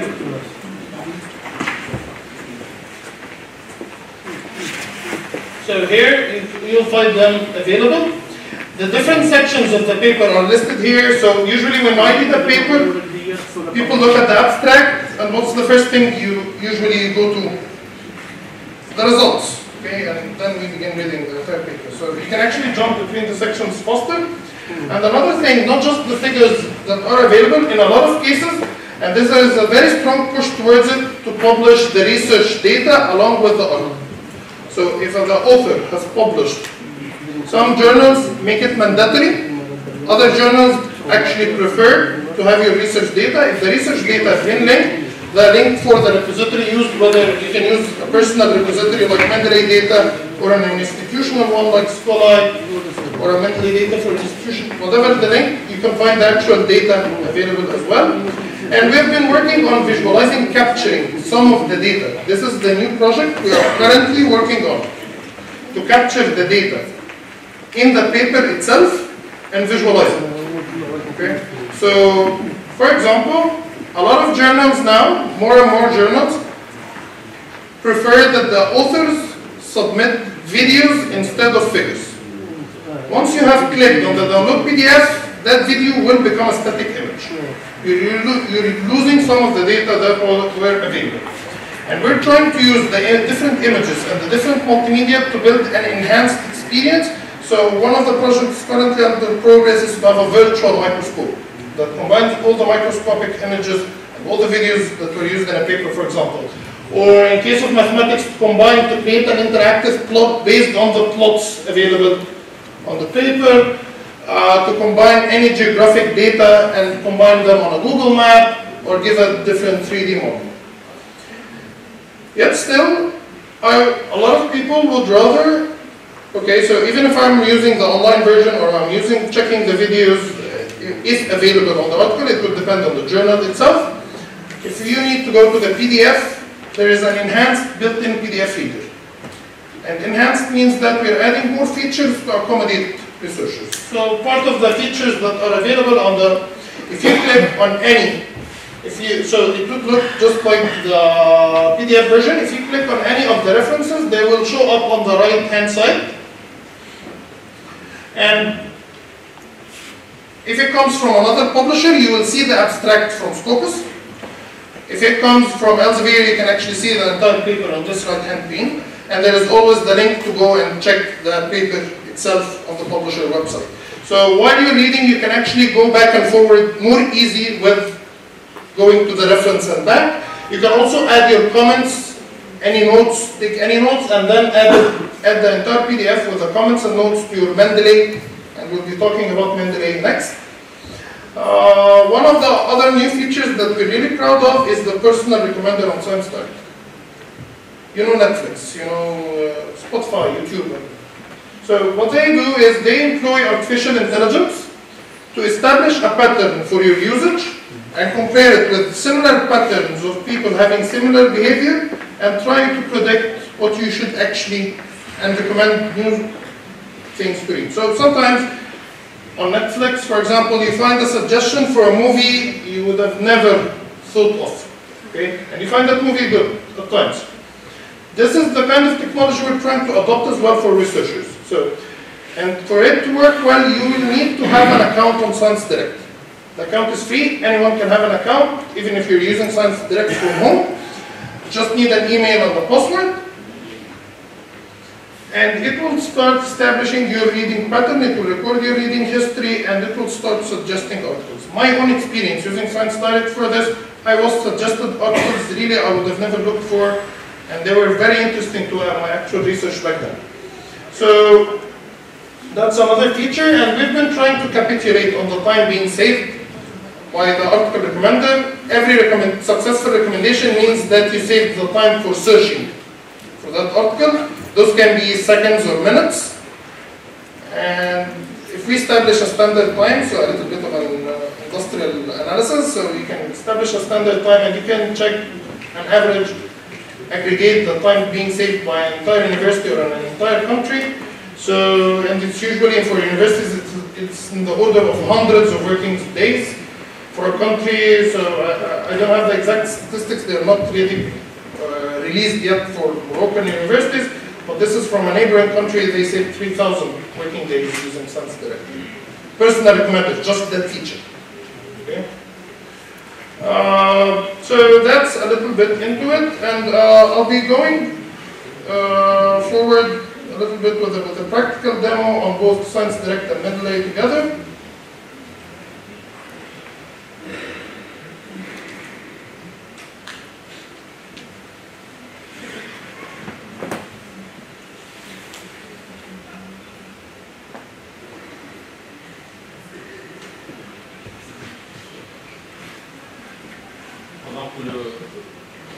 Juste rappeler à tous les étudiants et enseignants que l'accès à Scopus, Sciencedirect et Web of Science est possible de l'intérieur de l'université, directement sur n'importe quel PC, de l'extérieur de l'université, en utilisant votre adresse email et un password. Donc, de chez vous, de n'importe où, donc avec mon smartphone, je peux me connecter tout de suite à Scopus et Web of Science. Pour les étudiants, avant le 31 décembre, vous aurez tous une adresse email UM5.6 probablement qui vous permettra, les enseignants ont déjà une adresse email créée. Pardon. Ceux qui l'ont déjà, ils peuvent y accéder déjà. S'ils n'ont pas le mot de password, vous mettez juste mot de passe oublié et ils peuvent vous permettre de renouveler votre password. C'est vraiment très utile parce que de chez soi, on peut télécharger les articles. Pour les nouveaux enseignants, vous pouvez nous envoyer un email au niveau de la présidence, bien envoyer à votre établissement, ils vont vous créer la adresse. So just an important thing, so the account that you're using your university email with the LMIST website or within the university network. The account on Sciencedirect is separate from those, but it's advisable to use your academic email on Sciencedirect and Scopus. It allows some extra features as well. Okay? So, in general, so this is what Sciencedirect looks like. And if I'm signed in, I can discover my reading history, I can have different suggestions for different fields, and so forth. It's really important to know what you have access to. Okay? So your subscription includes almost all of Elsevier journals. Okay? There are very few exceptions for journals that you would not have access to, and those are around 150 journals. Mostly are in the health, and most of them are in medicine and health fields. Okay? Other than those 150, you have access to almost the rest of Elsevier journals. So in order to know what you have access to, and I told you have limited access to books. So if I click on journals and books here, and I'm connected to Sciencedirect from your university network, or from remote access via your university network, or via the net. Okay? So once I'm here, so there are, in general, there are 4,000 journals and 29,000 books on Sciencedirect currently at this moment. If I want to search by a domain or a subdomain in a specific field, I can see all the books and the journals. This field, I can see an identifier for journals, whether they are open access, that means it's fully open access. It only accepts publications under EPCs. Sometimes you see other words with contains open access, like this one. Contains open access means usually it's hybrid, or adopts an open archive policy. Okay? So some of the articles you'll find in the journal are open access, some are not. And also, and if a journal does not have the identifier of open access or contains open access, then it's fully subscription journal, and there is very, very, very few of those left still with Elsevier. So I need to know what I have access to. I have here what's called download holdings report. If you click on that, you'll get an Excel sheet with every book and every journal available on Sciencedirect with indicator for whether it's open access or if it's in your subscription or not in your subscription. Okay? So as I told you, most of the journals on Elsevier, you have access to them. The gold open access are available for everyone. The subscription-based journals or the subscription-based articles, you have access to almost all of them except around 150 journals. Okay? So I can do the search here on Sciencedirect with the same techniques I used on Scopus, using wildcards or using exact phrase search or loose phrase search. Similar technique using and or within a set of words. If I open any of those journals, for example, so let's take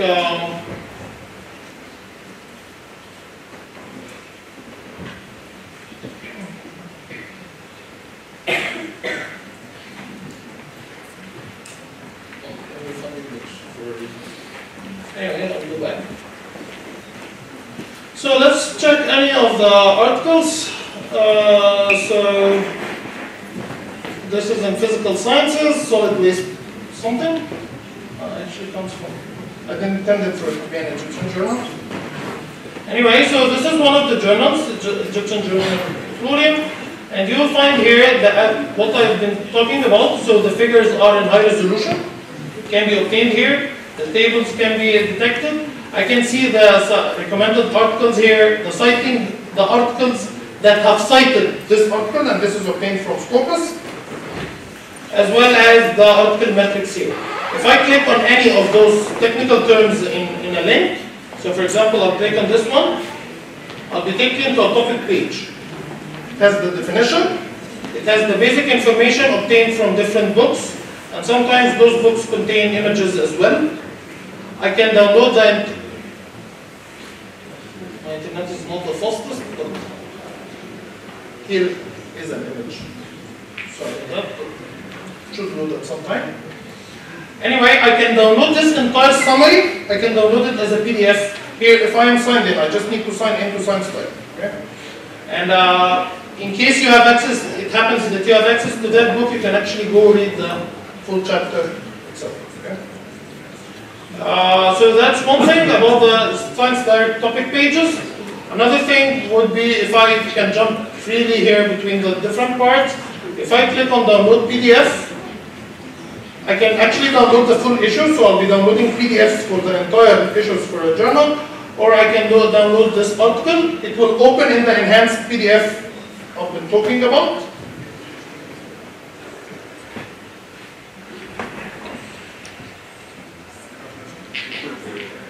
So this is what the paper looks like in print.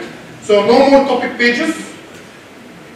I can no longer see the videos, if any. But however, if I click on any of, I can actually go and still download the high resolution figures from the enhanced PDF. So this, I'll be seeing the figures here. And there are the recommended articles to the left. If I happen to see one of those references, so I'll click on it. Usually if I download the PDF on my computer, it will just take me to the list of references. But now it shows me the details here. I can view it at Scopus to get the abstract. So in another way, so if I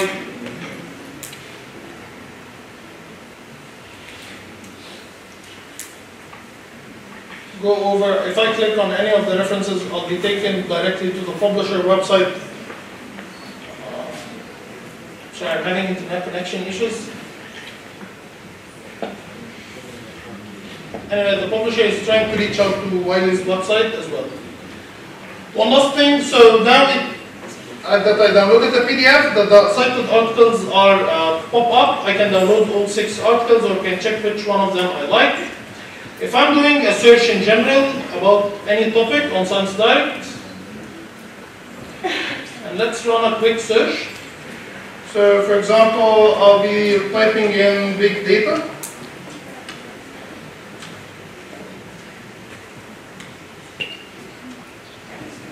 I can actually use it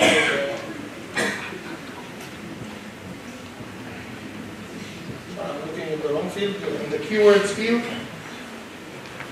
I'll be looking for the big data. I'll see that there are journals with the big data in title. Yes.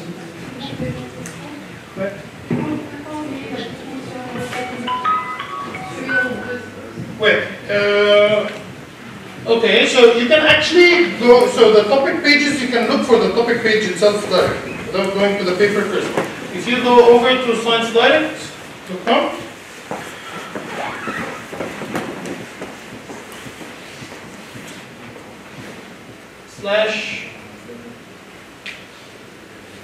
/topics.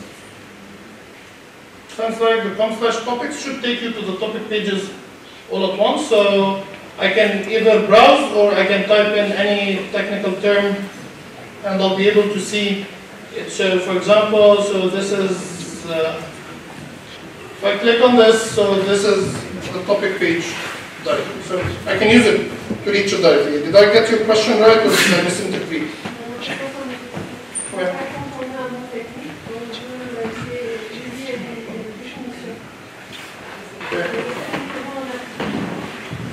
When you're writing an article. Okay, so when you're writing an article, if you're using an unconventional technical term for the readership of the journal, you can actually define it while you're writing.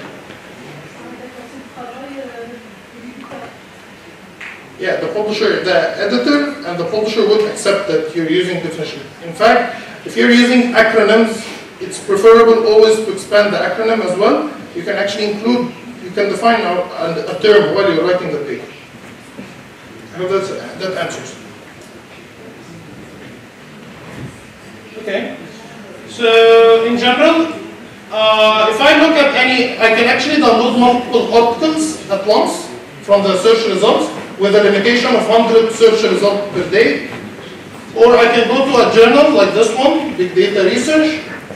I can see the different metrics for the journal, the site score, the impact factor. Okay. And there are reasons, so the impact, one of the most important, there are differences between the impact factor and the site score of how they work. The most key one is the duration of time. So usually when the site score is much higher, that means that the third year the article gains more traction. But also they also differ in the denominator of the number of documents that are included in the count. Okay. Web of Science uses less documents that are eligible to be divided upon than site score. Site score divides by all the articles in the journal. Web of Science only determines select articles of each issue to be divided upon. I can download an entire article or set an alert for it or search in a journal. If I want to submit my paper to this article, it's it's very, very important to check the aims and scope and to read the guide for authors before you submit. Okay. So that's a little bit more on the Sciencedirect.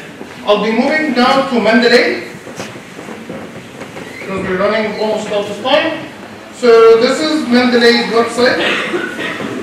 As I told you, Mendeley is two things. Mendeley is a reference manager and an academic social network. Okay. It would work by just you need to have an account. The same account used on Scopus works on Sciencedirect, works on free solutions such as Mendeley or later on Researcher Academy or SSRN. They all use the same username and password. So this is, I can create an account or I can sign into my account directly. I can access my library everywhere because the library I'm storing on my computer is synchronized with a cloud storage on Mendeley.com. Everyone gets 2 GB of free storage on Mendeley.com. Okay. So your PDFs linked to your on your computer are always synced online. And also one important thing is you will need to download the software. You would need to download Mendeley Desktop to be able to manage that library and manage your citations within Microsoft Word or LibreOffice. If you're using open source, somebody was talking about open source as well. If you're using open source software like LibreOffice or OpenOffice, they also can be linked to Mendeley. So in general, if I download Mendeley, this is what the software would look like on Windows. And this is my library here. As you can see, so it can actually handle references in Arabic. It can actually, you can build your own library and start citing documents from here. So how do I build my library? There are different ways. So as you've seen on Scopus and Sciencedirect, there is always that button Save to Mendeley. But that's not available for every publisher. So for any other publisher, there would be 3 ways to add a document. If I have the PDF, I can drag and drop. But this always needs revision. Okay? So revision.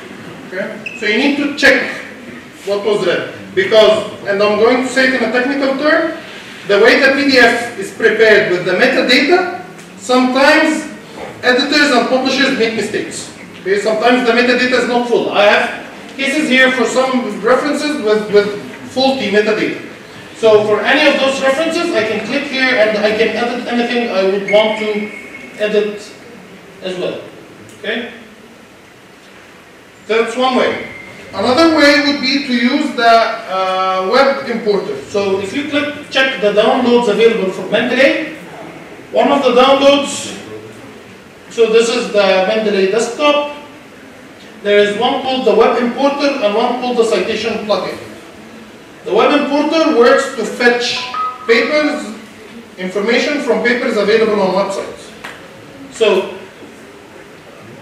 if I'm using my web browser the same way I was using, this is what the web importer looks like. It works on Chrome, on Firefox, on Microsoft Edge. Okay? If I just click on it, it will start to analyze what papers are mentioned in this page. So for example, I'm opening this page. If I click here now,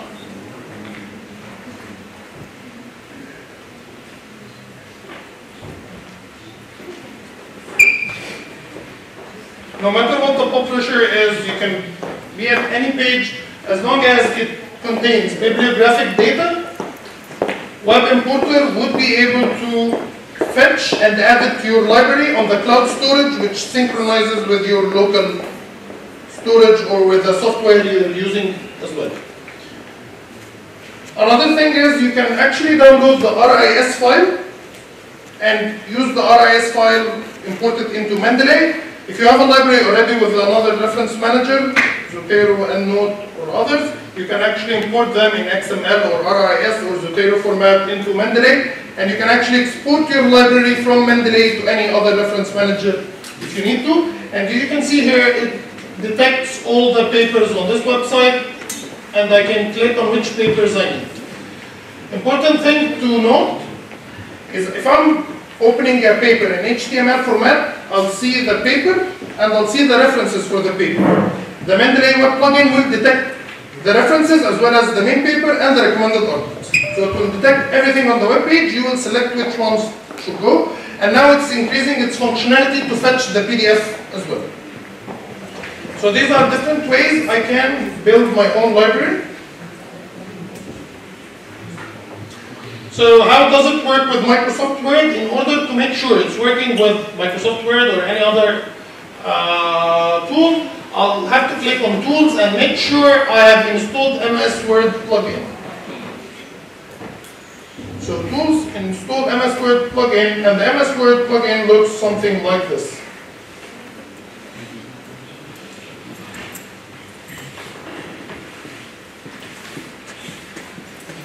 So this is in references.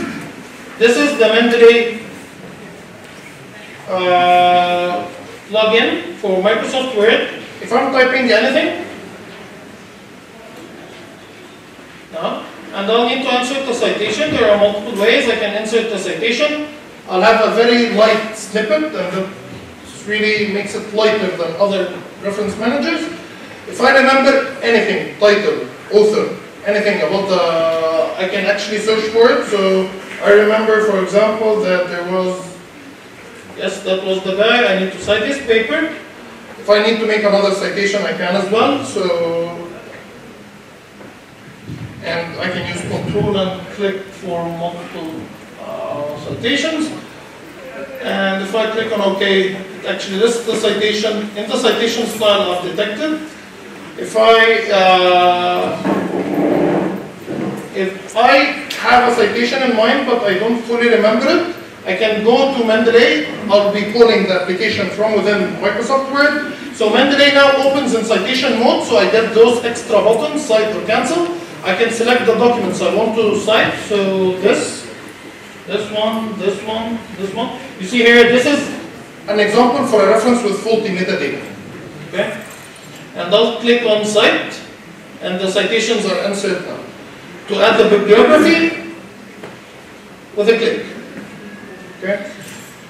So what happens if my advisor wants me to edit?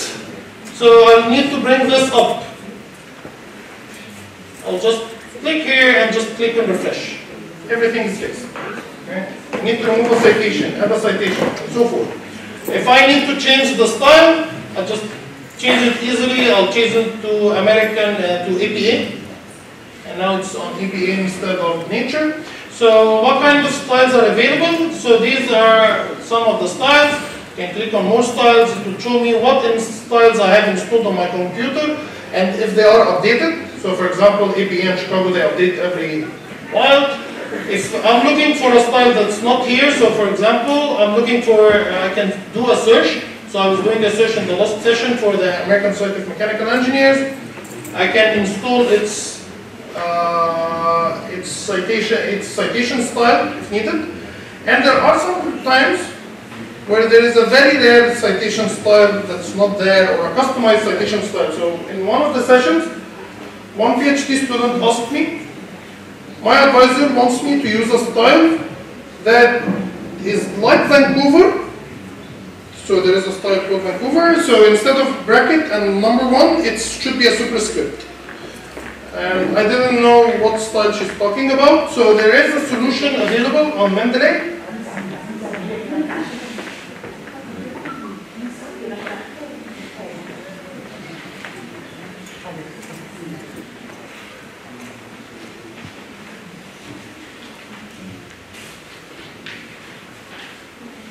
csl.mendeley.com. csl.mendeley.com is within Mendeley to help you with the citation styles. So you can actually search by example. So if you have a written style, for that style you can actually search for it. So what I did is I actually held Vancouver, edited it, and searched for it. I found out that this was a style used in anesthesia journal. And that was the field she was working in, and she was actually, her advisor wanted her to use that style to be able to publish in that journal. So it's a style used only by one journal, so I downloaded it. Another thing is, I can actually start with a style and edit it to be whatever I want it to be. So I edited as well the cover style. So both exercises are available as well. So the last thing to cover with Mendeley .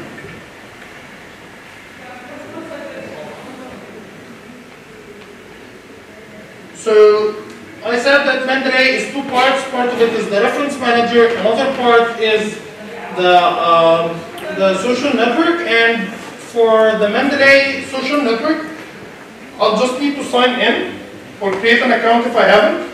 Once I'm trying to sign in, I'll be asked only for my email.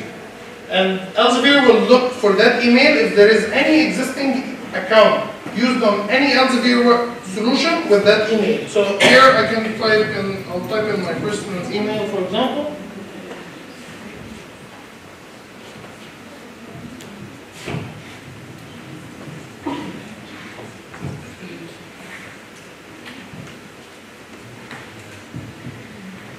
It asked me for my password because that email was found in Elsevier records. If the email was not found, I'll be asked to insert the first name, last name, and the password, and I'll be sent a confirmation email. Okay? So, as you see, the website that's loading is called Newsfeed. So, just like any social network, I get the newsfeed of people I'm following or people who are following me. I can share posts. I can upload any document I feel like sharing with people if I have the permissions to. As long as maintaining the copyrights associated. I can get citation updates if there are any updates to my citations, article suggestions. Mendeley knows what you're reading, and it can be linked to your author profile as well. So it knows what you have already published, what I'm currently reading, and it will start suggesting papers to read or authors to connect with. It will have suggestions for you for authors to connect with as well. I can see my library online. Here, this is the cloud storage, the suggestions, the groups. Groups can be public, where you cannot share documents, but private groups, up to 25, you can share the documents on the library as much as you want to. And you'll be able to edit or write comments and see each other comments on the PDFs and cite the same documents all together. Okay? And you can create different groups sharing different sets of the library with other people or different folders. Another important thing that's really useful, so 2 gigabytes for PDFs is too much. And there is a reason why. Mendeley allows you to upload and save your research data on Mendeley.com. With that research data, you can keep it private to yourself. You can share it privately with your collaborators, or you can make it publicly available online and get the DOI, use Mendeley as your own data repository that you can later add what we call Mendeley data to your article. Okay? So that's another important thing about Mendeley. The last 2 features are careers. There are job postings that target the academic community posted on Mendeley. So postdoc positions, faculty positions, exchange opportunities. For example, in academia, or sometimes corporates recruiting people coming from the academic community. There are job posts available on the careers section. The last one is funding, where grants get announced. So that was a quick overview of what Mendeley does. And that would bring me to the last section of my presentation. I'm sorry if we're going overboard. I should be able to wrap up in about 5 to 6 minutes. You'll have access to these slides, and I want to include some remarks. So for the Sciencedirect, these are the limitations for the multiple document download. If you're checking multiple documents to download, 100 for the search page and 250 if you're downloading entire issues. There is a remote access functionality within Sciencedirect itself, but you already have it via university if you feel like using it. And there is actually more that we've already covered.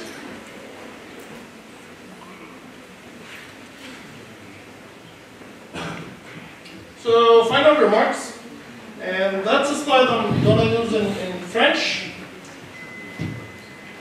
Considération pour la publication. Number 1.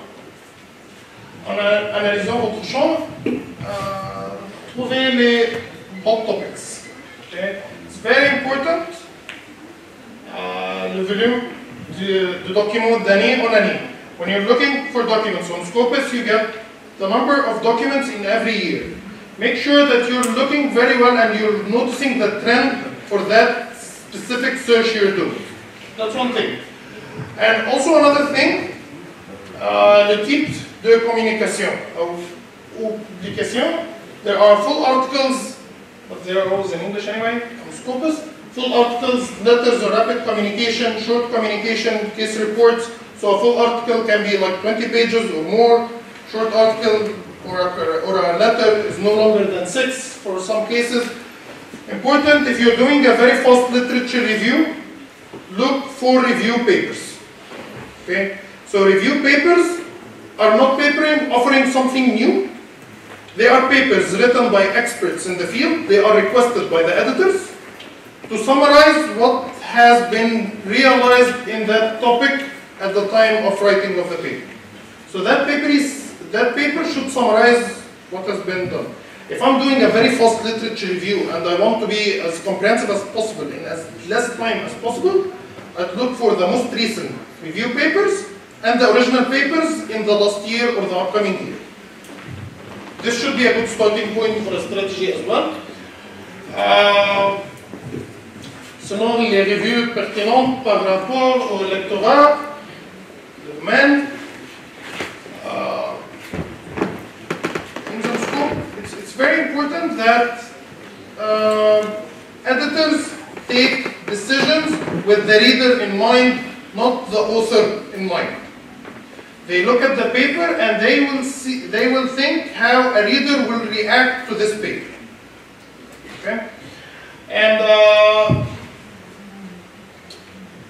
the last point is about the different formats for referencing, and we also said how Mendeley can help. It's very, very important. Le guide d'auteur, aims and scope. You have to read them very, very carefully before you hit submit. Okay? Sometimes a journal, your article could be in scope, so the topic is covered, but it does not meet the aims of the journal. Okay? It's really, really important to check those before you submit. Another thing, les revues rédactrices, and it's getting more and more difficult to recognize predatory journals every day. Okay? So this is one example. Elsevier has biosensors and bioelectronics. There is a predatory journal called Journal of Biosensors and Bioelectronics. And this is just one of the tricks being used. Sadly, there are more and more publishers worldwide tricked into predatory journals, and the idea is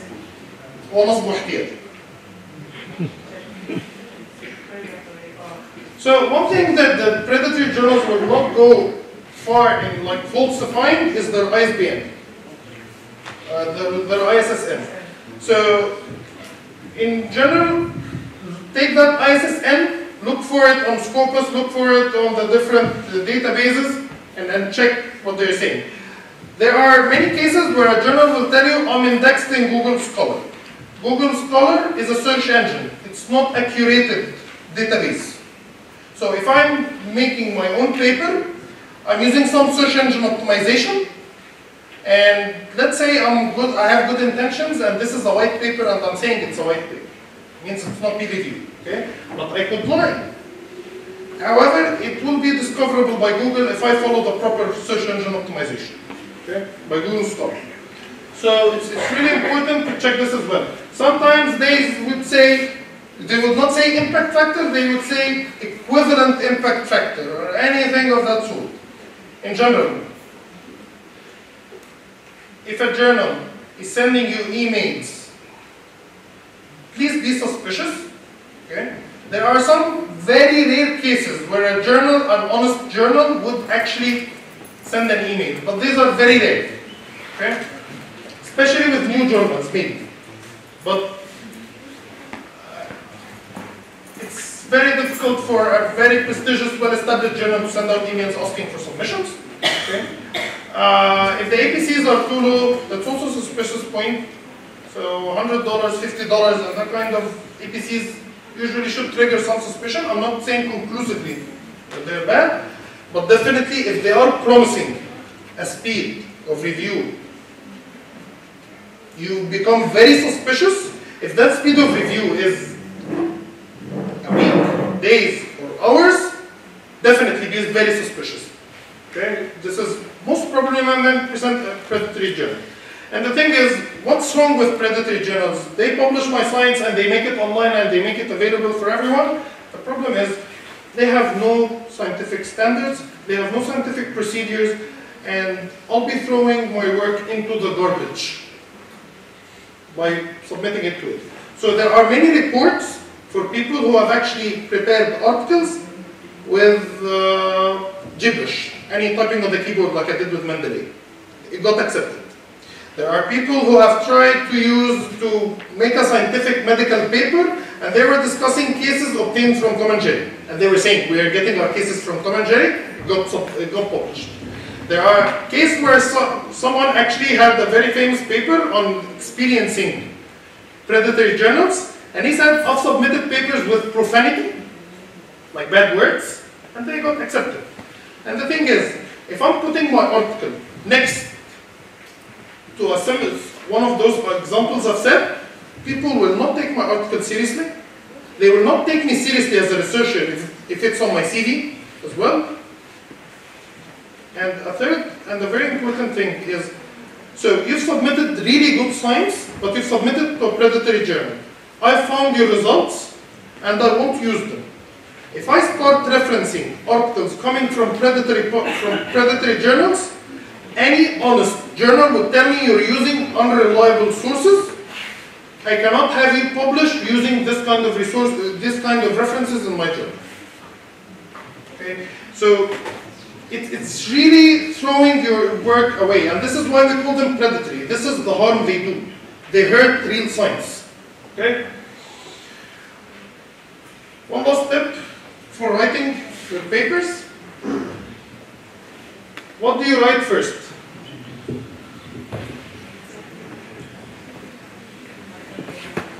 So usually people, if you think that writing a paper, you write the title, abstract, introduction, this is a very poor practice to write your paper. And most probably, it won't come out good. Okay? Usually when you're writing a paper, build it from the bottom up. Start with the actual thing you want to report. What's the core, most important thing you want to say in your paper? What results you found? Okay? So start with those results. Start with the figures, with the tables, with the actual data. And then describe how you got them.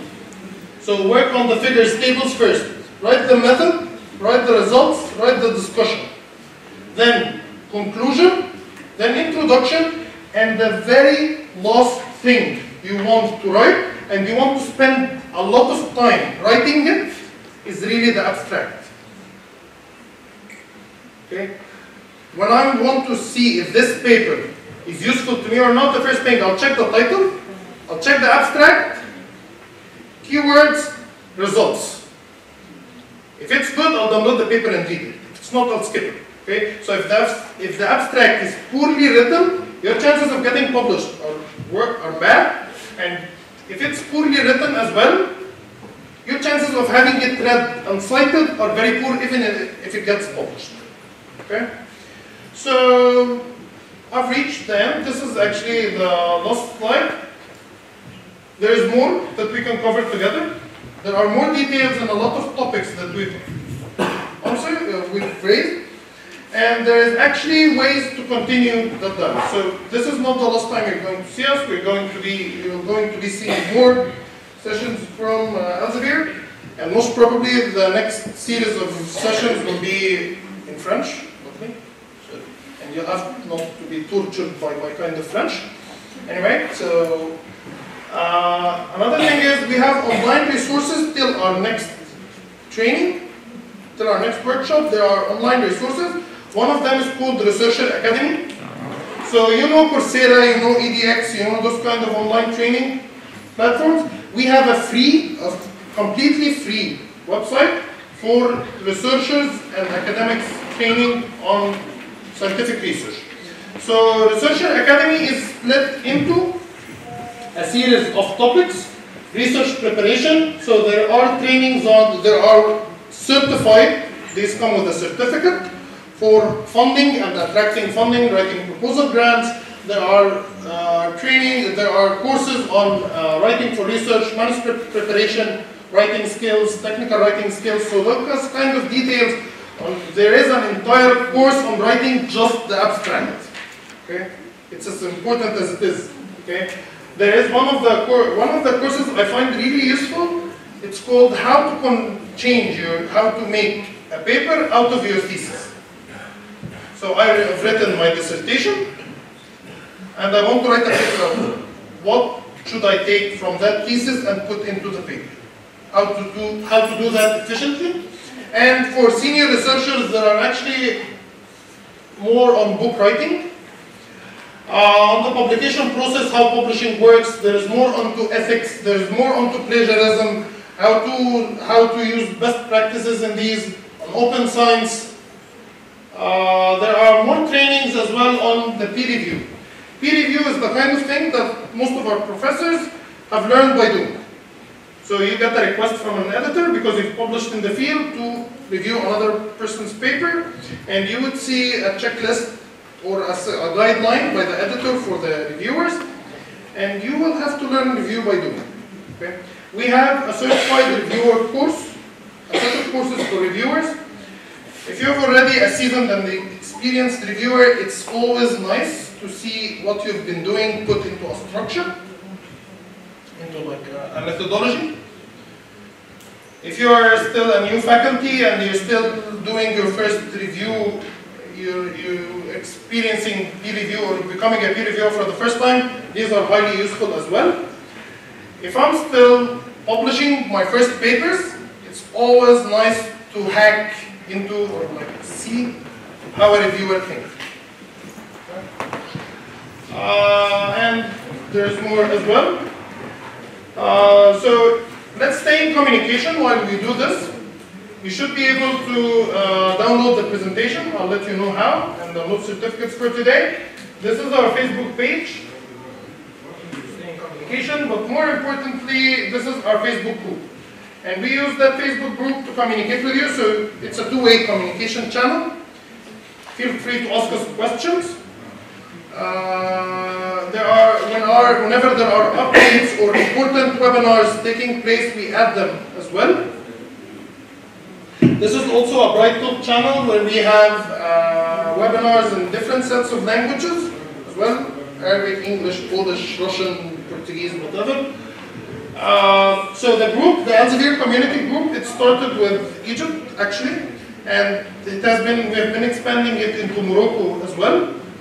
So more and more posts we're shifting the group to become a little bit trilingual, using English, Arabic, and French sometimes, although there is a translate Facebook functionality, but usually, and we're also posting our next upcoming sessions. So there was a post actually saying we'll be in Morocco in this period and we'll be doing trainings at the following locations. If there is a webinar upcoming, so some of the webinars are done by the regional teams. So the Africa team is holding some webinars, but there are webinars held by editors. Have anyone here heard of a journal called The Lancet? For example, it's one of the top journals in medicine. If we get an editor to make a webinar, we post about it in the group telling you there is a webinar and an editor of a very top journal is telling you how to prepare a paper. These are very beneficial ones. All of this is for free, of course. And one last thing, there is webinars for Scopus in French. You can actually view any previous webinar, and you can also keep up and attend live webinars if they are upcoming. So either you watch the recording for a President webinar or something else to follow. If you go to elsevier.com, FR, just stop at the solutions part. you'll be able to see information on all Elsevier solutions in French as well. But this is important for the webinars. Further readings can be done on Researcher Academy, on elsevier.com/authors/reviewers/editors. It's very, very important. If you are an editor for a Moroccan journal and you want to get indexed in Scopus, please reach out to us. Okay? This is why Elsevier has a bigger database. Scopus is actually because we, part of Elsevier teams, want to reach out and guide the editors more on how to get their journal indexed. We cannot guarantee, there are no guarantees, and let me tell you that even 100%, not 100% of Elsevier journals are currently indexed in Scopus. Okay? So it's very important, it's an independent process, and the confirmation is by an academic community, it's independent, so there are no guarantees here as well. So, and the last thing is, this is where you can get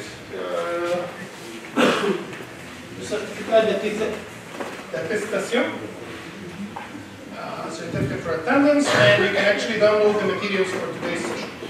How does it work? Because not to get any glitches. First thing you need to do, you need to make sure you have an account on researcheracademy.com. Okay? So today's session is part of Researcher Academy. We call Researcher Academy on campus.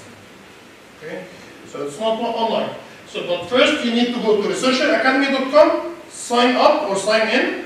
It's the same email for Mendeley, Scopus, Sciencedirect, and so forth. Once you are signed in, please go to the short link. The short link is bit.ly, ELS for Elsevier, you have the same, the university here, and this one, business for today. Okay? So if I click on that link,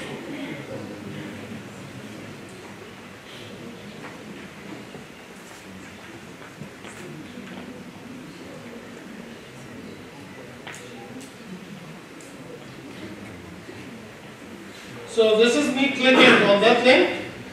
So please make sure that you are signed in first. And one important thing is, if you are signed in, your name is next to this guy here. If you're not signed in, please sign in first into Researcher Academy, create your account before you come here. So, and you'll see that this makes it says stay up to date. Okay? And it's telling you it's not possible to pre-register. Pre-register, that's mean before the presentation. It's already done. What you need to do is just insert a claim key. Okay? The presentation materials should be available by today evening, and they will be downloadable here. You can see also a description and who are the presenters for the event here, and here would be the materials once added. If you have obtained your certificate, you'll find an email telling you that the event was updated, meaning that the presentation was uploaded. So what's the 6-letter code? It's this one in orange here. Okay. JJGWSH. So please take a photo of this slide, because this is the slide that will get you the rest of the slides. Okay? And if you have any questions, please feel free to ask them now if we have the time. And in any way, you can please communicate with us. So this is Lucia's email online. If I get emails in French, I respond in French. And trust me, then you don't have to bear with my accent in French. Anyway. But also you can communicate with us on Elsevier community, on the Facebook group. Also, we can communicate in Arabic and English, whatever you prefer. So it's all good. Yes. And please, if you have any questions on anything that was covered or anything that was not covered, please let us know. When you enter your claim code, you'll be asked 5 questions for your a feedback survey. It wouldn't take a minute. So it's a question: how did you find useful resources 1 to 10 and so forth. The last question is really important as well. It will, the 5th question, it will ask you what topics should be covered next. This helps us plan how to support you better on the next workshops. Any text is admissible, even a spacebar, but please share with us what you need to cover next. Okay? So if you have any questions, if you need to discuss anything, we're available. Yes, sure. J'aimerais juste rappeler 2 points. C'est pas la première, c'est pas la dernière visite de Elsevier au niveau de l'université. Il y aura d'autres visites, donc le fait d'exprimer un peu les choses que vous souhaiteriez voir traitées, c'est extrêmement important. Au niveau de l'université, on va également essayer de faire des présentations au niveau de chaque établissement pour mieux éclaircir un peu l'intérêt. Et je réitère 2 points importants lorsque vous aurez terminé cette présentation. Connectez-vous à Scopus et renseignez-vous d'abord sur vous-même en tant que chercheur. Comment est-ce que Scopus vous voit? Si vous voyez qu'il y a une mauvaise affiliation, corrigez-la tout de suite. Si vous voyez qu'il y a des articles qui manquent, envoyez un email pour qu'ils mettent à jour vos articles. D'accord? Et si vous voyez que dans les articles il y a une mauvaise affiliation, il y a 2 raisons. Soit ça peut être un problème lié à Scopus, ou ça peut être un problème lié à l'éditeur. Il ne suffit pas que dans votre article vous ayez mis les bonnes affiliations, il faut aussi que chez l'éditeur vous soyez reconnu avec les bonnes affiliations, parce qu'un certain nombre d'éditeurs ils vous demandent quelle est votre affiliation et vous la rentrez en ligne. Si vous rentrez une mauvaise affiliation, tous les articles que vous sortirez chez cet éditeur porteront la même affiliation. Et je réitère encore une fois la visibilité, votre visibilité en tant que chercheur, surtout pour les jeunes chercheurs, va conditionner votre carrière future de plus en plus, au niveau national, au niveau international. Les offres de recrutement, les possibilités de recrutement, les possibilités de financement seront liées à votre visibilité. Et vous avez la possibilité d'améliorer votre visibilité directement ici et de manière très très simple en vous connectant. Pour la question qui m'a été posée, pour tout ce qui est des adresses e-mail, pour les étudiants, il faut revenir à votre CEDOC. Pour les enseignants, au niveau de votre administration, ils vont nous envoyer un email, on vous enverra à ce moment-là votre email et votre password institutionnel pour que vous puissiez vous connecter sans problème.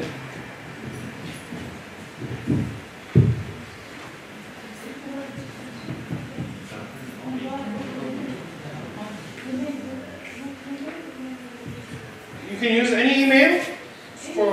Any email is good. It's always better to use your academic email, because if you want to investigate the remote access option, for example, and if you are applying for, if you want to have your author profile affiliated, it's always better to use an academic email for your account. Okay? And that's one really important thing. So, writing your affiliation correctly does affect how the university, not only how am I viewed as a researcher, because it's always better to be affiliated people if they can recognize I come from the University of Mohammed Sank. It's actually better than just typing an affiliation that people will not understand. But on a longer effect as well, as the ranking of the university grows up, it reflects on me, because if I'm graduating from a university that's ranking top and top as well, even if it happens years after I've published, it's always in my favor as well. Okay? So it's a win-win for everyone. So please make sure that your affiliations are typed correctly and they can be related back to the university. So, any other questions? Yes.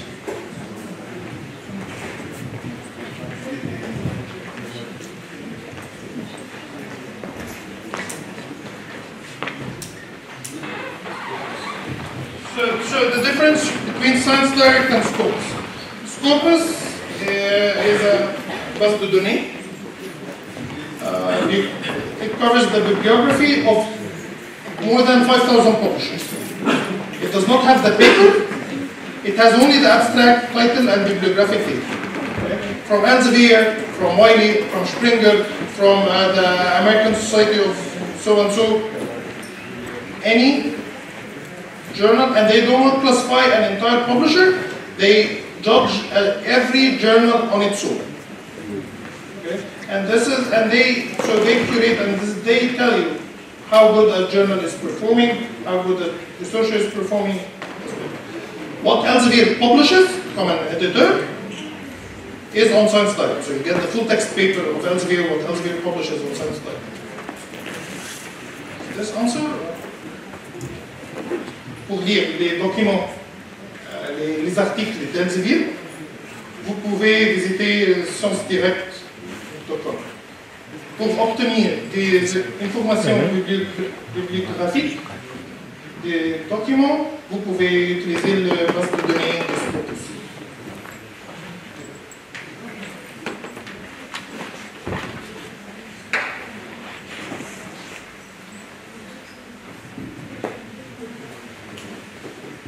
Juste une question technique par rapport à l'utilisation de Mendeley. Donc, j'ai jamais utilisé Mendeley, mais j'ai essayé d'utiliser Zotero. J'ai essayé d'insérer la référence d'une figure au niveau de la zone de texte. Mais ça n'a pas marché. Je ne sais pas si j'ai pas su utiliser l'outil ou bien c'est pas... Vous utilisez les deux en même temps? Oui, je veux utiliser les deux sur la même liste.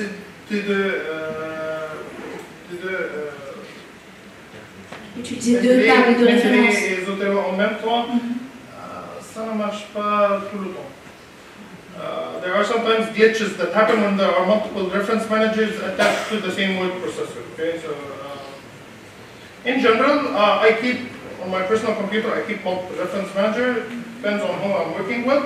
So if I'm working with everyone in a research group I'm working with is using EndNote, I'll have to use whatever they're using, or Zotero, or so and so. But if you're having multiple glitches, so you can actually contact the tech support, or you can contact me and I can help you resolve that specific issue you're having. So sometimes some of the issues might be related to a missing component in the operating system, for example. So there are different technical problems why this happens. Peut-être que je me suis mal exprimée pour donner la question. C'est pas que je veux utiliser que je vais utiliser Zotero et Mendeley en même temps. Je veux juste insérer la référence d'une figure au niveau de la zone de texte. Et j'ai pas pu le faire de la même manière que dans le texte. Ouais. C'est sur le Mendeley? Non, c'est sur Zotero. Ah oui. Donc, je ne sais pas. Je veux juste savoir si cette option elle est possible sur Mendeley. Il m'offre cette option. Donc, yes, but so if you're using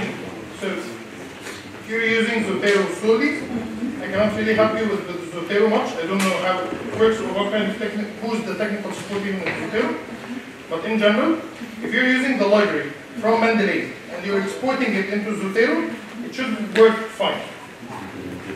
Okay, and if you're exporting the entire library back, it should work back and forward. But if you're having a technical problem with these, please send me an email with a screenshot. Merci beaucoup pour votre disponibilité.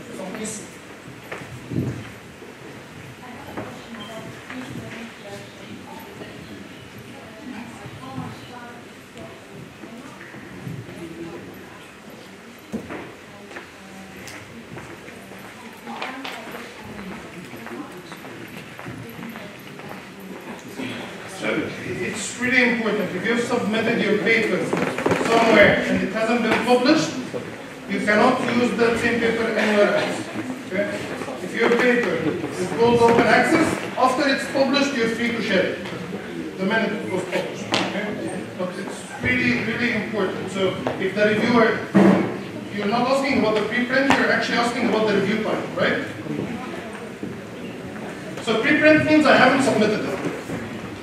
Okay? So preprint, it means that this is not the version that went into the preview. This is the pre-submission version. It's always free for you to use at any time. If you go to elsevier.com/authors, you'll find more details on what versions I can share. The preprint is always yours to share. The accepted manuscript and the final version. So the accepted manuscript lies under the green open access condition. The final version lies whether it's gold open access or if it's under an open archive policy, then you can use it freely as well. Je voulais juste ajouter un outil qui vous permet d'avoir une idée sur les politiques des éditeurs, c'est Sharp.mio. C'est un site qui répertorie tous les éditeurs avec leurs politiques. Il y a des éditeurs qui supportent, qui acceptent que vous publiez votre preprint, il y a d'autres non. Il y a toutes les politiques possibles, elles sont répertoriées dans cette plateforme qui est Sharp.mio. Elsevier has no problem with sharing preprints.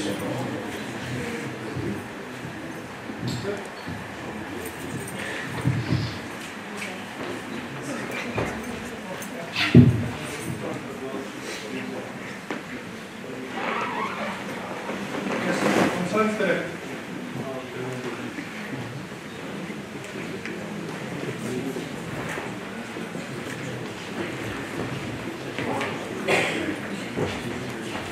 So, what's the volunteer work? How the output came out? These are researchers who did their work. They submitted their work to editors. The editors are mostly academic editors, so they are not really working elsewhere. Some journals, which are very top journals, have professional editors. Full-time editor doing nothing but editing for the journal, but this happens only for very top editors. Reviewers have to be volunteers. They have to be academic volunteers. Some larger one? Plagiarism. So, Elsevier, through the submission process for Elsevier as a journal, with Elsevier journals as a publisher, they actually check for plagiarism. But the thing is, it's very important to discuss this. Direct similarity is only the worst form of plagiarism. Okay? So copy and paste, that's not what plagiarism is only. Okay? Plagiarism, so if you write an idea, and I use that idea of yours with my own words, so there is no plagiarism detection here. Okay? I'm still plagiarizing your ideas. If I'm not putting a reference to your work. Okay? Another important thing is, it's generally editors try very hard at all publishers to detect the plagiarism, especially the plagiarism without the similarity of text. Okay? So if the text is similar, copy-paste, it's easily detected. We have the technology for it. If the text is just the ideas that are being reused, so sometimes I can read your paper, I like it, but that paper was published in somewhere that people do not read. If I'm using ideas from your paper and making a new paper about it, this is very, very, very bad. Okay? And the idea is, usually, even if you can trick the editor, and you get published, it's even worse. Because if the readers found out that you have plagiarized, not only what happens, what we call retraction. The article stays online. And it has a very bad mark that this article was retracted, and there is the reason that this article was retracted because that author has stolen somebody else's ideas. Okay? And when that happens, all other editors, anyone who has published any paper for a person who had a retraction, they start scrutinizing. Scrutinizing means يتفحصوا بتعمق شديد كل ما نشروا, and they usually end up in mass retractions. So you will find a scandal happen because somebody had 60 articles retracted, and that guy's career is over. It's over really forever. Another important ethical violation, if you do anything, please, it's very important to be transparent about it. Okay? So if there is if you have cropped an image that's part of your research, you have to indicate that this was cropped. This is not the entire sample. Okay? And the editor, if the editor and the reviewers find this okay, they will allow it. But don't try to trick anyone, and be very transparent about this. There was a case that happened. One researcher got published in a very, very prestigious journal. You all know it. Okay? And it happened that after it was published, so although that journal is on top of its field, okay, and it's one of the top journals worldwide, in all fields. people after publication started questioning that this data, we are trying it in our labs, but they are not reproducible. They cannot be repeated. لا يمكن تكرار نتائج التجربة. And people started detecting, and they found that there was a very, very minor doctoring for the image. كان في تعديل في الفوتوشوب بسيط بالصورة. Usually editors check for this kind of thing, but this was done very well and very minor. They didn't notice it. And that paper was retracted. And the problem is, it was one researcher who did this with one image in a paper that had 15 or 20 researchers, but everybody is getting the flack of the retraction. So these are really, really bad things. Academia is built on trust. So today we shared that code with you, and we trust you that those who attended will actually claim the certificate. And in academia, we do not question, or we're not skeptic. عادة الأكاديمية قائمة على الثقة المتبادلة، ومن يخالف هذه الثقة فالعقوبات وخيمة. There is some law. So there is not law, but there are guidelines. So all journals have to abide with what we call the COP. COP is an international committee that sets the publication ethics. And they said how to handle, and they have just reviewed their guidelines for retraction, for example, and it was just renewed like a week ago, and everybody abides to the COP set of ethics. And the COP set of ethics are not laws set by a government, they are set by the academic community themselves.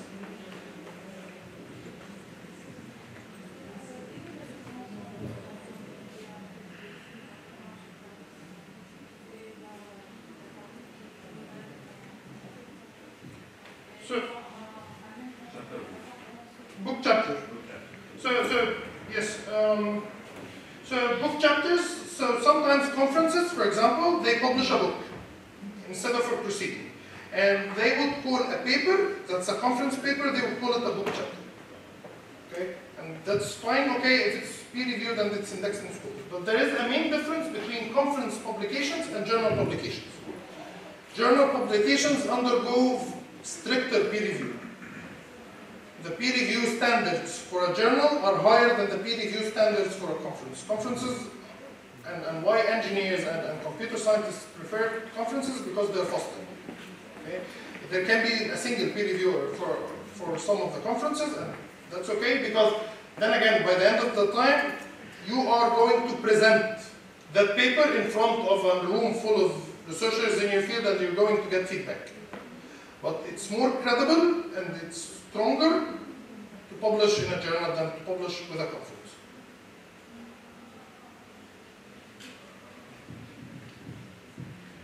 So you have said earlier that once our goes into review, the author will not be able to publish it elsewhere. And my question is, if the author applies some modifications on the article, will he or she be able to try to publish it on other?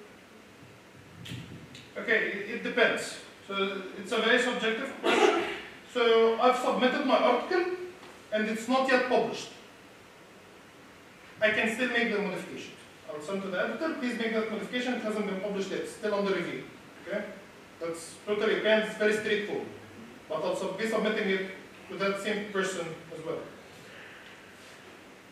Since you said modifications, not addition, so it's ethically not okay. So if you know that the data that you have already submitted and they have some mistake, what we do is we submit what we call a corrigendum. Corrigendum means that this is a modification for a paper that has already been published. Okay? So it's attached to the first paper so that people who discover the first article can see the corrigendum for it as well. And there can be an erratum if it's a publishing mistake. Okay? So this is better to do the correction. But then again, so this is for more or less minor mistakes. But let's say that I was working and getting results, and those results were telling me that this medicine, for example, is a very strong candidate to cure cancer.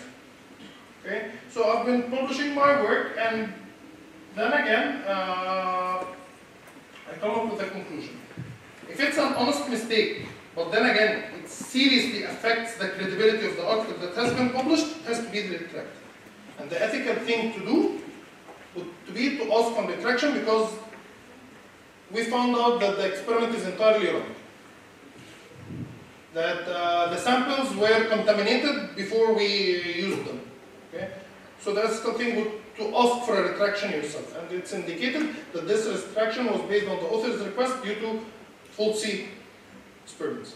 But there are other cases where it's not that serious, but then again we were establishing, so for example, if I'm working on a specific field and I did an experiment for a specific domain, like for a specific range of numbers. So for example, from 15 Celsius to 25 Celsius. And they gave me very promising results. And I was saying, okay, so this is good and this should be used. But I found out that at 30 degrees Celsius, later on, something really different happens. So these are not safe products, because 30 Celsius is the room temperature. It's considered. But the original paper is still correct. Then I publish another paper and say, so you remember, I'll be citing my old work and saying that, okay, so this drug should not be used because at 30 Celsius it completely disintegrates. So what if I am author and I am producing my paper and it got refused, and so I'm not allowed to publish it? No, if it's rejected, you can publish it elsewhere. If it's, so, and this is really part of the author workshops we do. Once the communication has been terminated with an editor, I can reuse that article. So if he is telling me that this article is out of scope, means that it's not fitting for his journal, then I'm free to use that article elsewhere. Okay? And usually, if you get a rejection, ask the editors for feedback. Why it was rejected. If they don't, if it's not clear enough why it was rejected, always ask for feedback. There's also the potential to run an appeal with an editor. Means that he sent me a rejection, and I'll be sending him another email not asking, he'll be saying the reason, and I find that this reason he understood something wrong. He's a human, he can make mistakes, he or she. Okay? So I'll be sending them an appeal and telling them, okay, so you might have, let me clear something that wasn't. If I opened an appeal and it hasn't been replied to, I cannot resubmit. Because that paper I asked to be put into reconsideration. If I get a rejection and it stops there, do whatever you want with it. And then usually like edited, or so sometimes that I get a review, this paper cannot be accepted because of a reason, some modification I need to do. Do that modification. There are sometimes a journal can give you a rejection with possibility of resubmission. If you get, then you do the work that you got on the feedback and you can submit to the same journal again. But if you get a rejection, you cannot submit it to the same journal. That would be trolling the editor, really. Yeah. Merci pour. Thank you for your attention. Donc merci pour tout le monde. Donc s'il y a des gens qui ont encore quelques questions, ils peuvent venir sur place les poser. Puis donc comme ça a été dit, donc les gens qui veulent un certificat, ils peuvent directement se connecter et avoir leur certificat.